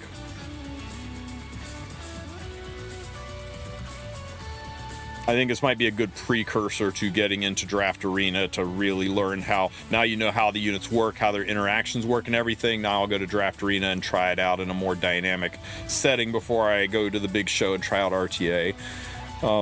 They recognize that there's an issue, right? It used to take you 12 to 18 months to grind through all the PvE.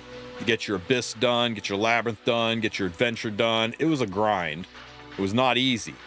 But they made the system so much easier, and they made gear acquisition so much easier that now people are able to burn. We got people doing like building their Wyvern one-shot teams on day 8. Yeah, it's even faster. It's crazy how quickly people are getting through the PvE, and then they're like, okay, I've done all this stuff. What do I do now? Like, well, now you can go do RTA. Okay, okay, first you need all of these units that came out 6 months before you showed up. Oh, so my option is instead, now I go into maintenance mode and just play the gear grind for 6 months, pulling the new units because they're what's going to be the next new meta, and then I can start RTA, and that sucks.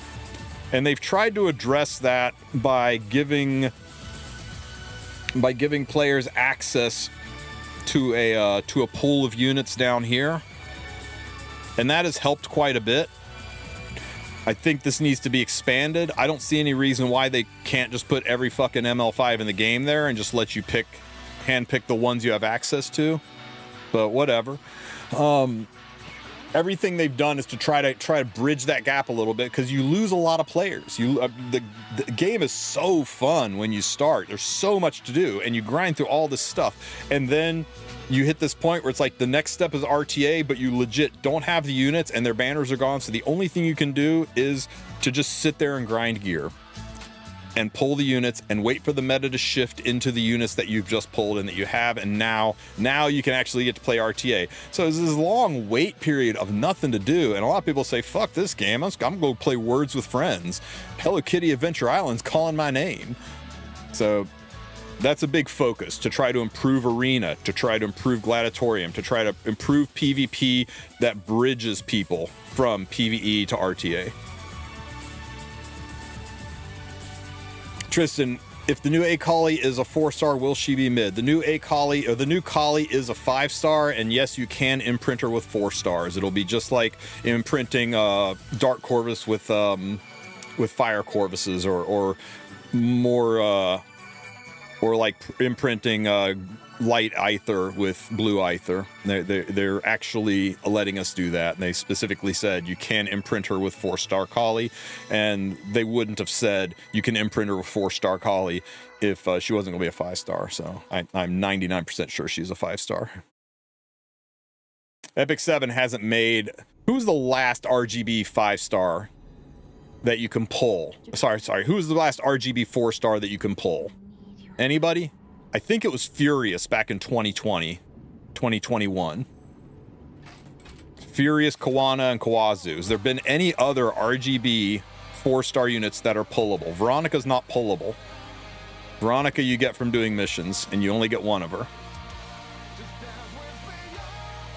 Victorica, well done. I totally spaced on Victorica. Yeah, no, Purgus is way older than Furious. Yeah, Victorica. I totally forgot about her.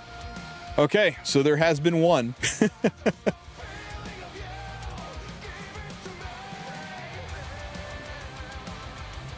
Wow, you didn't know there were support heroes? Dude, some of these support heroes are bangers. This freaking Bellion is way better than my Bellion. And oh, I don't have 3F. Yes, you do. Right there it is. That support hero's got 3F on it. That is a freaking fantastic Bellion, by the way. I know people out there who are fighting with their own Bellions, and this one is just better. A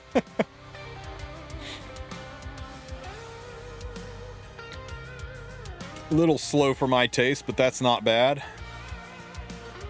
Very solid FCC on Arius. Yulha, for people who don't like being cleaved. Thermonuclear Selene. Thank you very much on Storm Sword, nonetheless. Oh my god. These two units to be a pain in every cleaver's ass. Even the Tenebria is very well built, dude. 276 speed and 177 effectiveness. People sleep on this unit, but she's wicked. So yeah, I mean, there's no Lady of the Scales or Setska in here or anything like that, but there's some really good meat and potato units in here.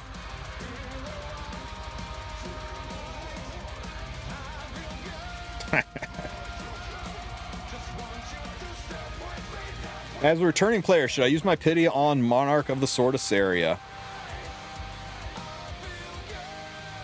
Not knowing anything about your account, I'd say no. If you play turn 2 or you want her as a cleave anchor in RTA, she's very good. She's a very strong unit. I've used her, and I've used her with success. Somewhere, I'm sure I used her somewhere that she worked for me. Somewhere. Might notice a pattern in the way I'm playing this season.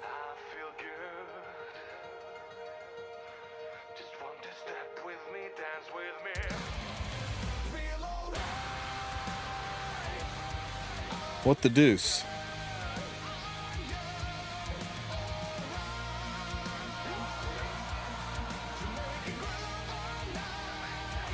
I used her somewhere. I swear I did. But she's not my style of play. She's more like Sue's style of play. She's more of a slower style of play, and she can be very good. If you watch Joe's got a pretty good win rate with her. I'd say probably about a 60-70% win rate with using that unit, which is impressive when he's sporting kind of a low win rate in general. So yeah, she's very strong, but she's not game breaking. Joe is cracked with Monarch, to be honest with you. She is good, but she's look, I pulled her and I put her on this kind of mid shitter gear. This is like pretty freaking bad gearing for her, but it gets the job done. Like this build with maybe 100 more effectiveness would be good, but I didn't want to dedicate that level of gear, or sorry, effect resistance. I didn't want to dedicate that level of gear to her though. This area feels more like cracked candy. Well, she just cracks all over her, of course.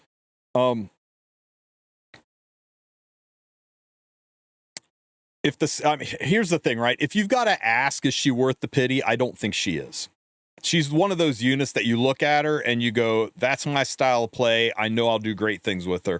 But if you have to ask, if you're like, I'm not sure if she's worth the pity, then she is not worth the pity. Because you have to know your ass from a hole in the ground big time when it comes to RTA. You have to know your play style, know where she slots into it. And if you know, you know. And if you don't know, I think you pick her up from Headhunt and you save for Nodos. I really do. That's my 2 shakes on it. 2 cents on it. She is OP in RTA if she is drafted properly. If you draft her like an idiot, then she just winds up losing RTA fights. But if you draft smart, she's really heckin' good. When can we Headhunt her again? December. Sorry. December. She's not limited. She could randomly pop out at any point, but yeah. Why are people saying headhunt already? We don't we have a year? Yeah, you got a year. If you feel like you're missing out, grab her. What can I say? I specifically changed my banner from the 5-star to the 4-star to protect my pity, because I didn't feel she was worth the pity to my account. Now, I luck sacked and picked her up, but I feel like the way I play, the style I play, how I play this game, how often I'm used in RTA, she's not that valuable to me. Joe, she's insanely valuable to Joe. And having this unit on his account has been very, very good for him. But he knew it. He the whole time he was saying, I really need to pull this unit so I can show people how to not play her like an idiot, because everybody's playing her like an idiot. And he did it. He got her, and he started playing her smart, and he started doing really good things. And I wish he would play her more often, because he has a lot of success with her. But she takes setup. You have to know how to draft, how to play Protect the Queen, and how to avoid her counters, and how to lay a trap so that the counters aren't pre-picked, and then you just can't pick her at all. And if you can do all of that, then yeah, she is really, really good. Me, I just cleave things and go next. I don't like to have to think about it that much. But people like Sue, she'd be a great unit for Sue. He loves that counterplay, that laying a trap, that interplay between, unit synergy and dodging counters. But I'll say it again. If she's right for you, you probably know that she's right for you. So if you have to ask, is she worth the pity, then she probably isn't. Probably. TM. Don't at me if you have regrets later.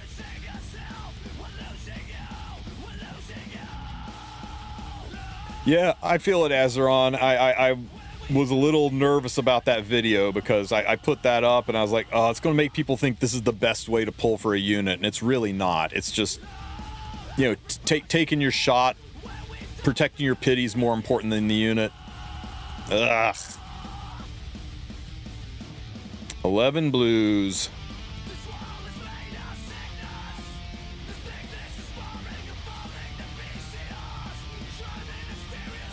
Cleave was the best, but Cleave is dead now, right?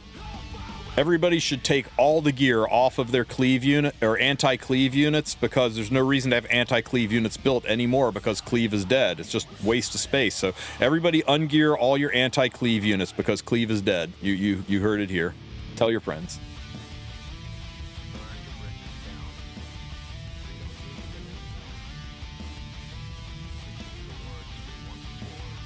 Sparkles. Tell me something good. Something good. Something good. Show me an Assyria. Show me an an artifact. Oh, it was an artifact. That's fine. Holy sack. I will take an Etica's all day long.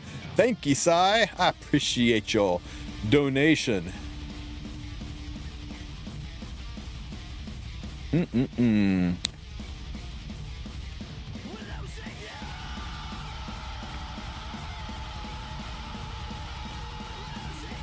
got a Ranardy? Ranardy's not bad.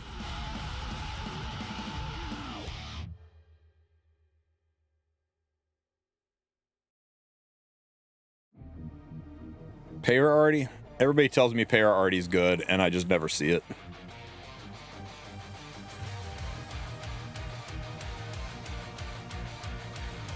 That's right. Your anti-cleave Imperial Ilnov's useless now. Just stick that unit in the waiting room. She's got no point whatsoever in the game anymore. I hope you guys are picking up on the sarcasm I'm laying down here for the 2 or 3 of you who think I'm being serious. Cleave is still and always will be strong. Cleave is dead is such a meme.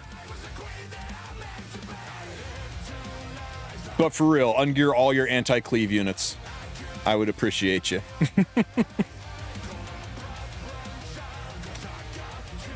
Okay, guys, this has only got a few hours left in it, 10 hours left in it, so make sure you get it done.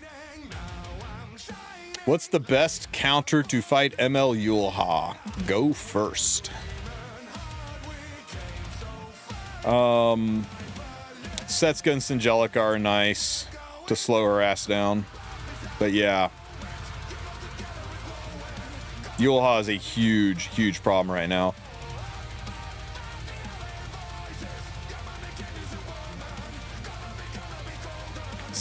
Episode. Okay, I'll strip my Hersetti. You're never wrong. That's right. Never wrong. Tell my wife.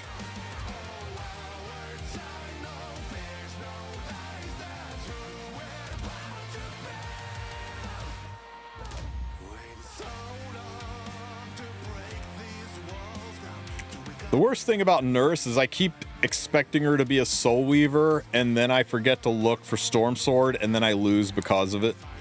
Happened earlier.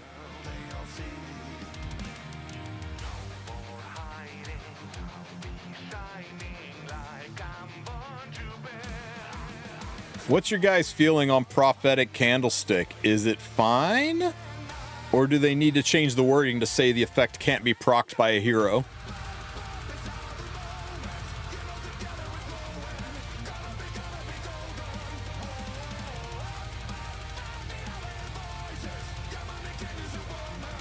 It needs a buff. You know what? That's fine. Double its proc chance, but have it only be procced by a non-hero. I mean, oh, yeah, it can't be procced by a hero. You don't hate Yulha. You just hate being sent to the school nurse. Big difference.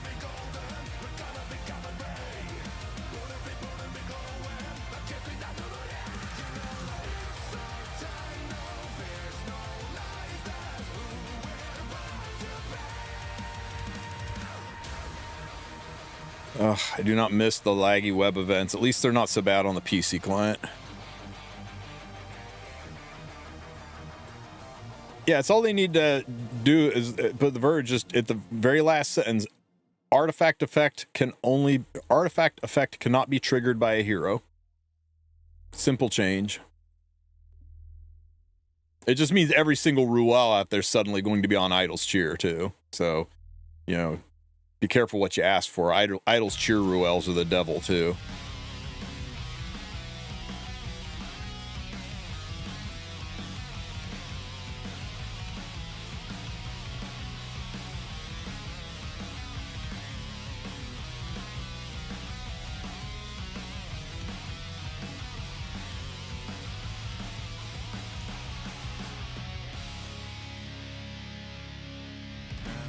I always do the freaking missions before I collect the stamina. Brilliant.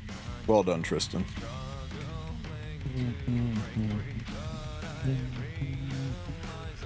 Remember to save up your powder. You want to be able to buy one of the 3F artifact from the powder shop. Make sure you got your powder to do that.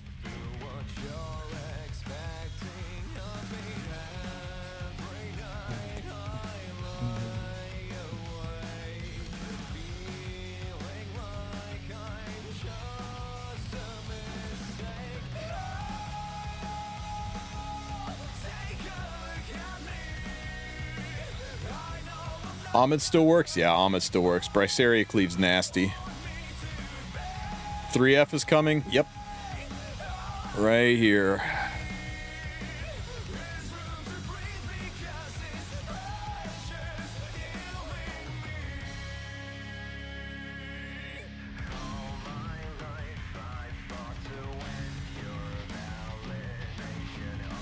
Here somewhere. I guess it was in the,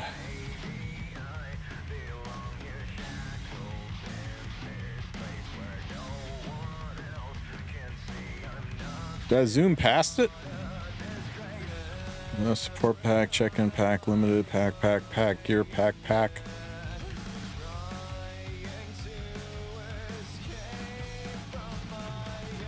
You know, they didn't even mention it in here, but it's here in the, 1 minute summary.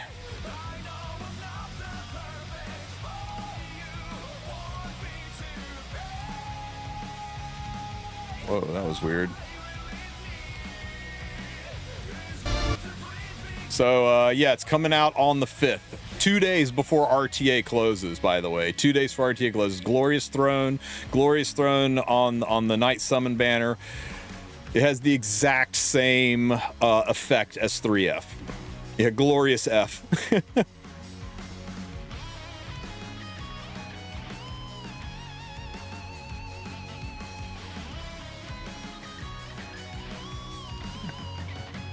Yeah, and remember, guys, this whole summon system that is loaded with guaranteed artifacts and everything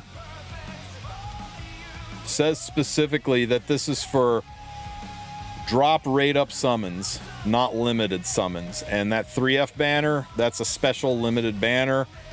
So there's no guarantee the system's going to be in place for it. In fact, it will very likely just be the classic standard summon system where you got no guarantee chasing that 3F. You're just going to spend and spend and spend, hoping that you get one, and then eventually just buy it from the shop and be mad. Fun!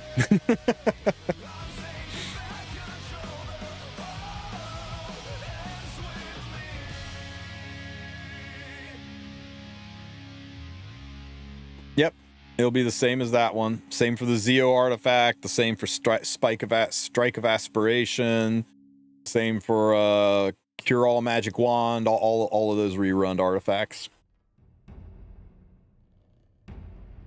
Oh yeah, we're all buying one from the shop at least. Even people that have multiple 3Fs. I'm at least getting the one from the shop. I don't know that I'll pull beyond that. I think 3 is probably enough.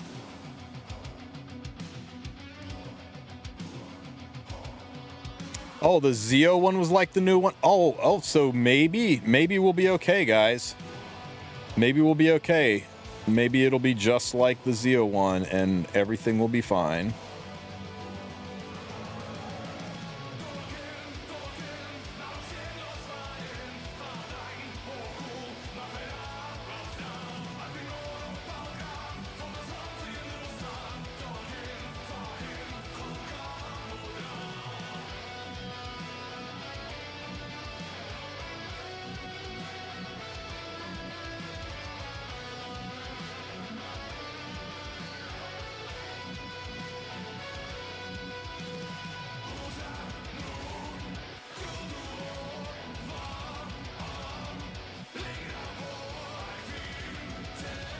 Does Ashflan need her artifact, or am I fine skipping? It just makes her hit harder. You don't have to have it.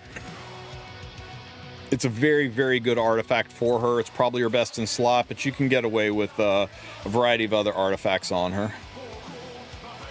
Rangers are loaded with good artifacts. Even Bloodstone, you can make her your de facto healer. Yeah, Bloodstone Reversal. Yikes. You mean Bloodstone Riposte. Who can use Bloodstone Artifact the best? Hang on. I gotta deal with some bullshit here that I wasn't expecting. I gotta get rid of that Naked Auden.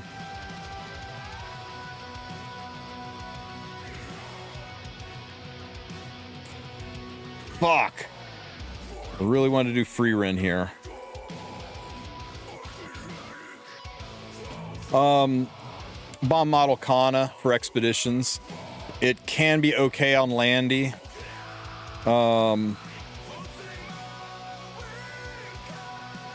Yeah, plus 15 is all you need on your Bloodstone. You don't need multiples of it. It's predominantly a PvE artifact.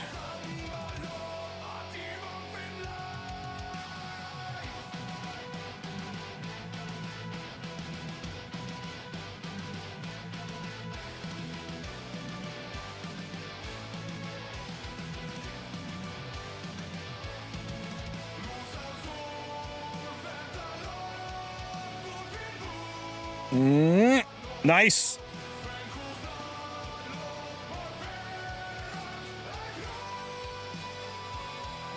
Blammo!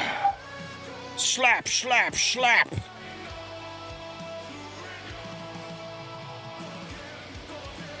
Fuck. You guys are right, it was Ras. Says can't extinct shit because you can't get through this. Oh shit, now I ran out of time. Yeah, we lost. If Baka was here, he knew. You're right.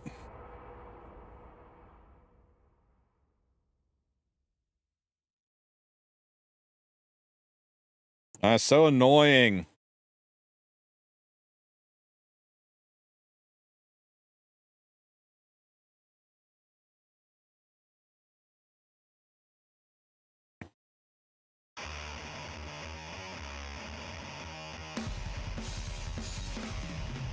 All we need to do is have everybody not die, except everybody is going to die.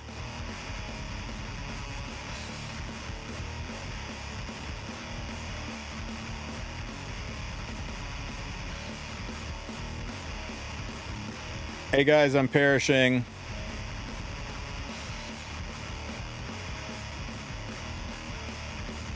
Fuck out of here.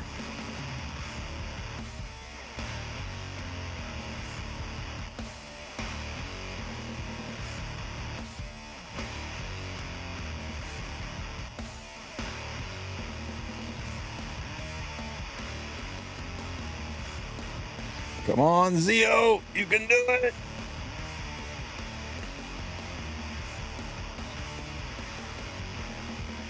No! This dick is on a counter set.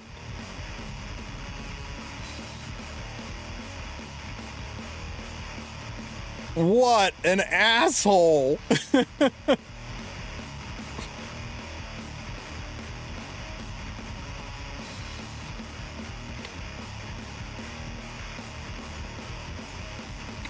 Can't believe that. We won, but for that counter.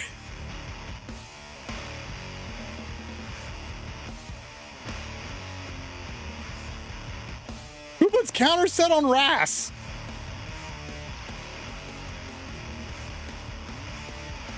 What kind of animal puts counter set on Ras?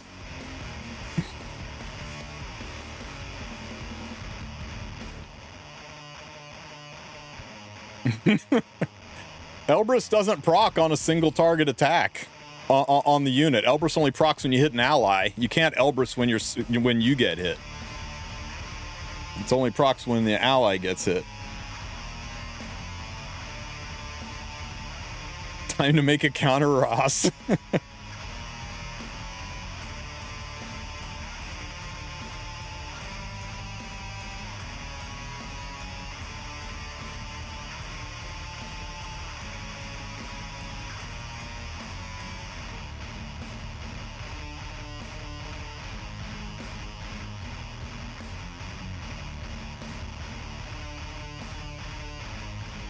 Should I get counter set on Monarch Assyria or one on the banner right now? I'm not sure what you mean, Kyle. I think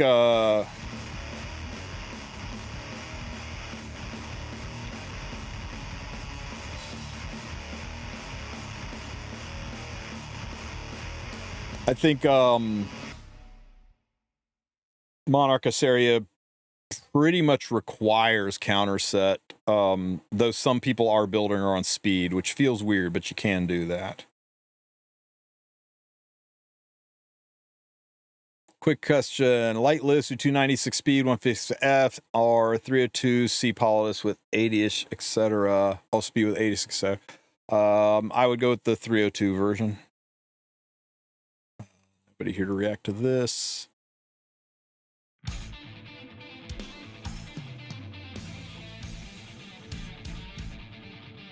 Speed Monarch is kind of interesting.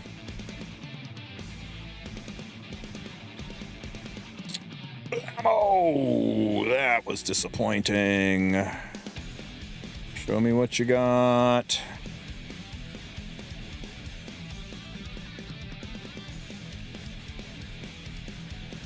Yup.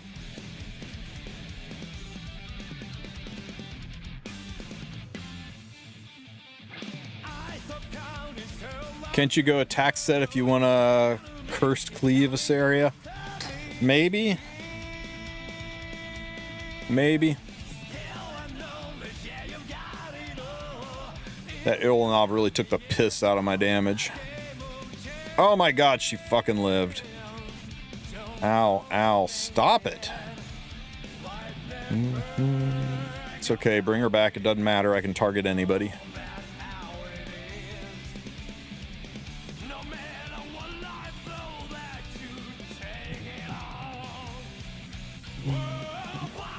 See, the splash damage should take her out.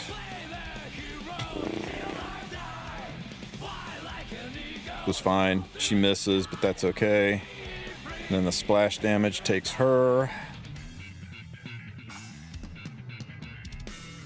And then this just hits because I'm lucky.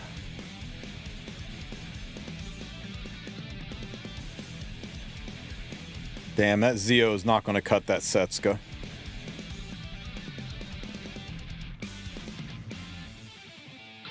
Oh, he is. Bye, Setsuka. Shit, shit, shit. She took a turn. It's not fair. Oh, it's not fair.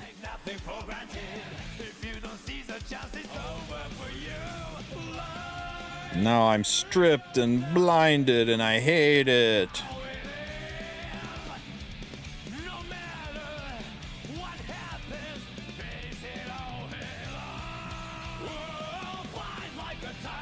Ooh.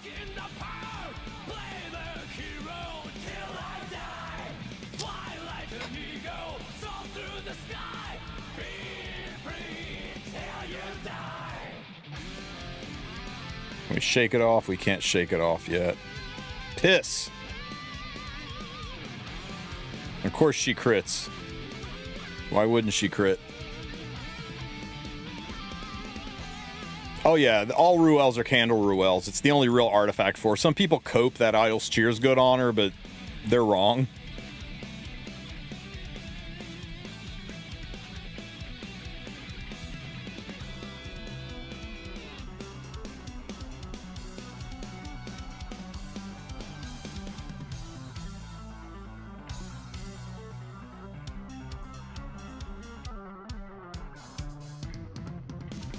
Need this to hit.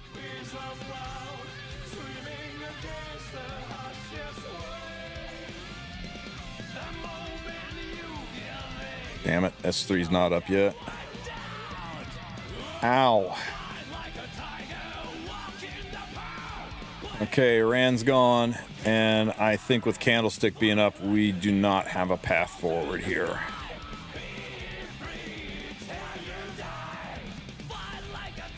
Oh my god.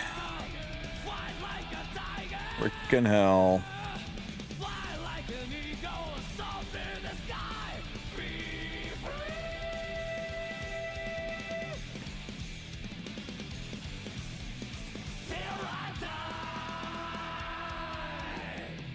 Okay, Freerin.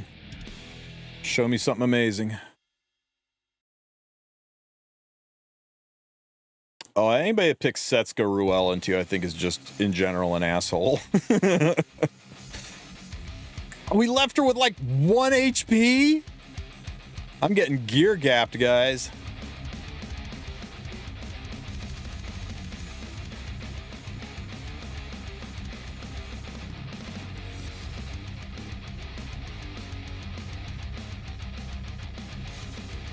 Bye, Ross. Finally, this is gone.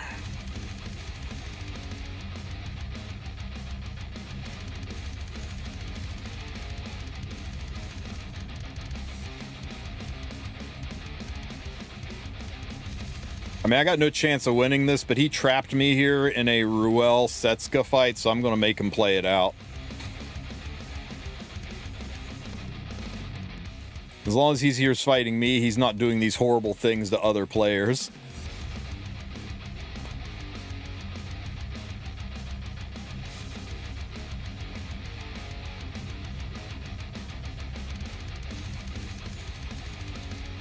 Lethal Whispers, too.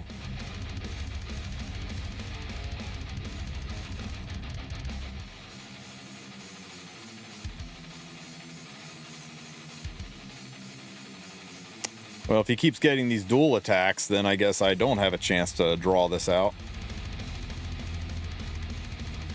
GG. Well done, Ruel Setsuka picker. Anybody trying to get the Masters? Ruel Setsuka picker. Easy trip to Masters. It'll take you 5 hours, but you'll get there. Brother. One more and then I'm freaking done for the day. Annoying.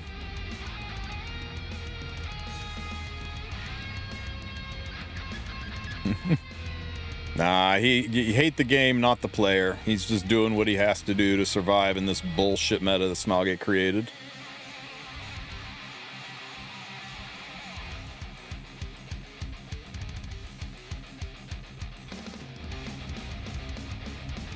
Oh, it's this POS?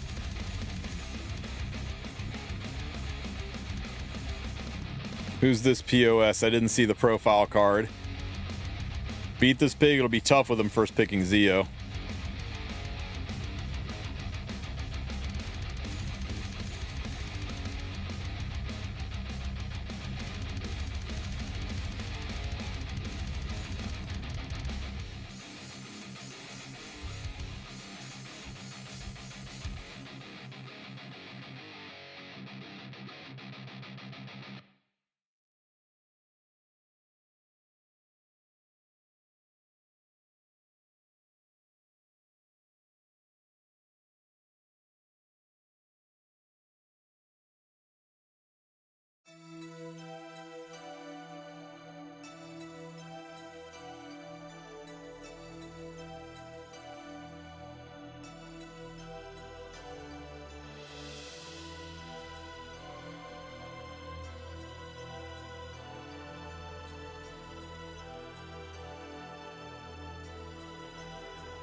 You know what's funny is I put Silk in the wrong spot and I still outsped him.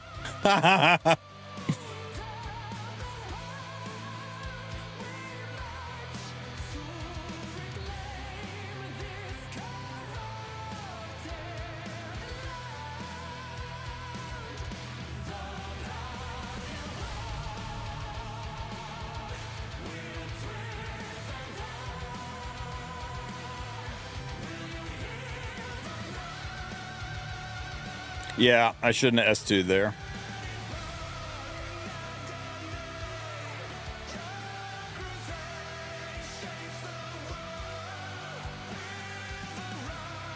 Nice bomb you got there.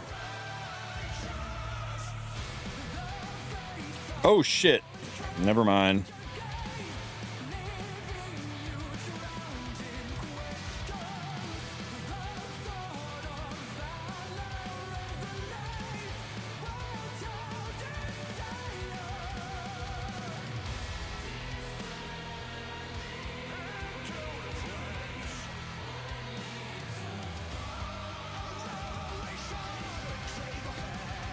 All right, guys, I gotta go get the news put together, do some work, and grab some lunch. So, where you guys want to go today?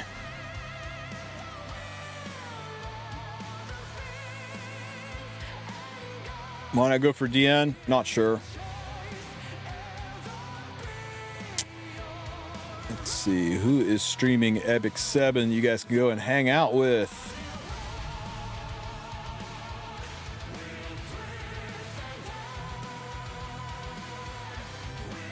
KHM, Testablanc, Nero.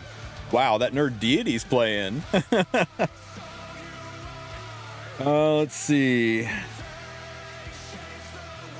Tell you what, I'm gonna send you guys over to KHM. He's doing a $50 raffle, so maybe you guys will get a little bit lucky over at his stream. I appreciate you guys being here. Thanks as always, and good luck on your climb. Get it done today. You want to get it done and out of the way before the bullshit that heads our way even harder. And if you have any questions, join my Discord, shoot me a DM. As always, be good, or at least be good at it. I'll catch you guys tonight for the podcast. Take care, everybody.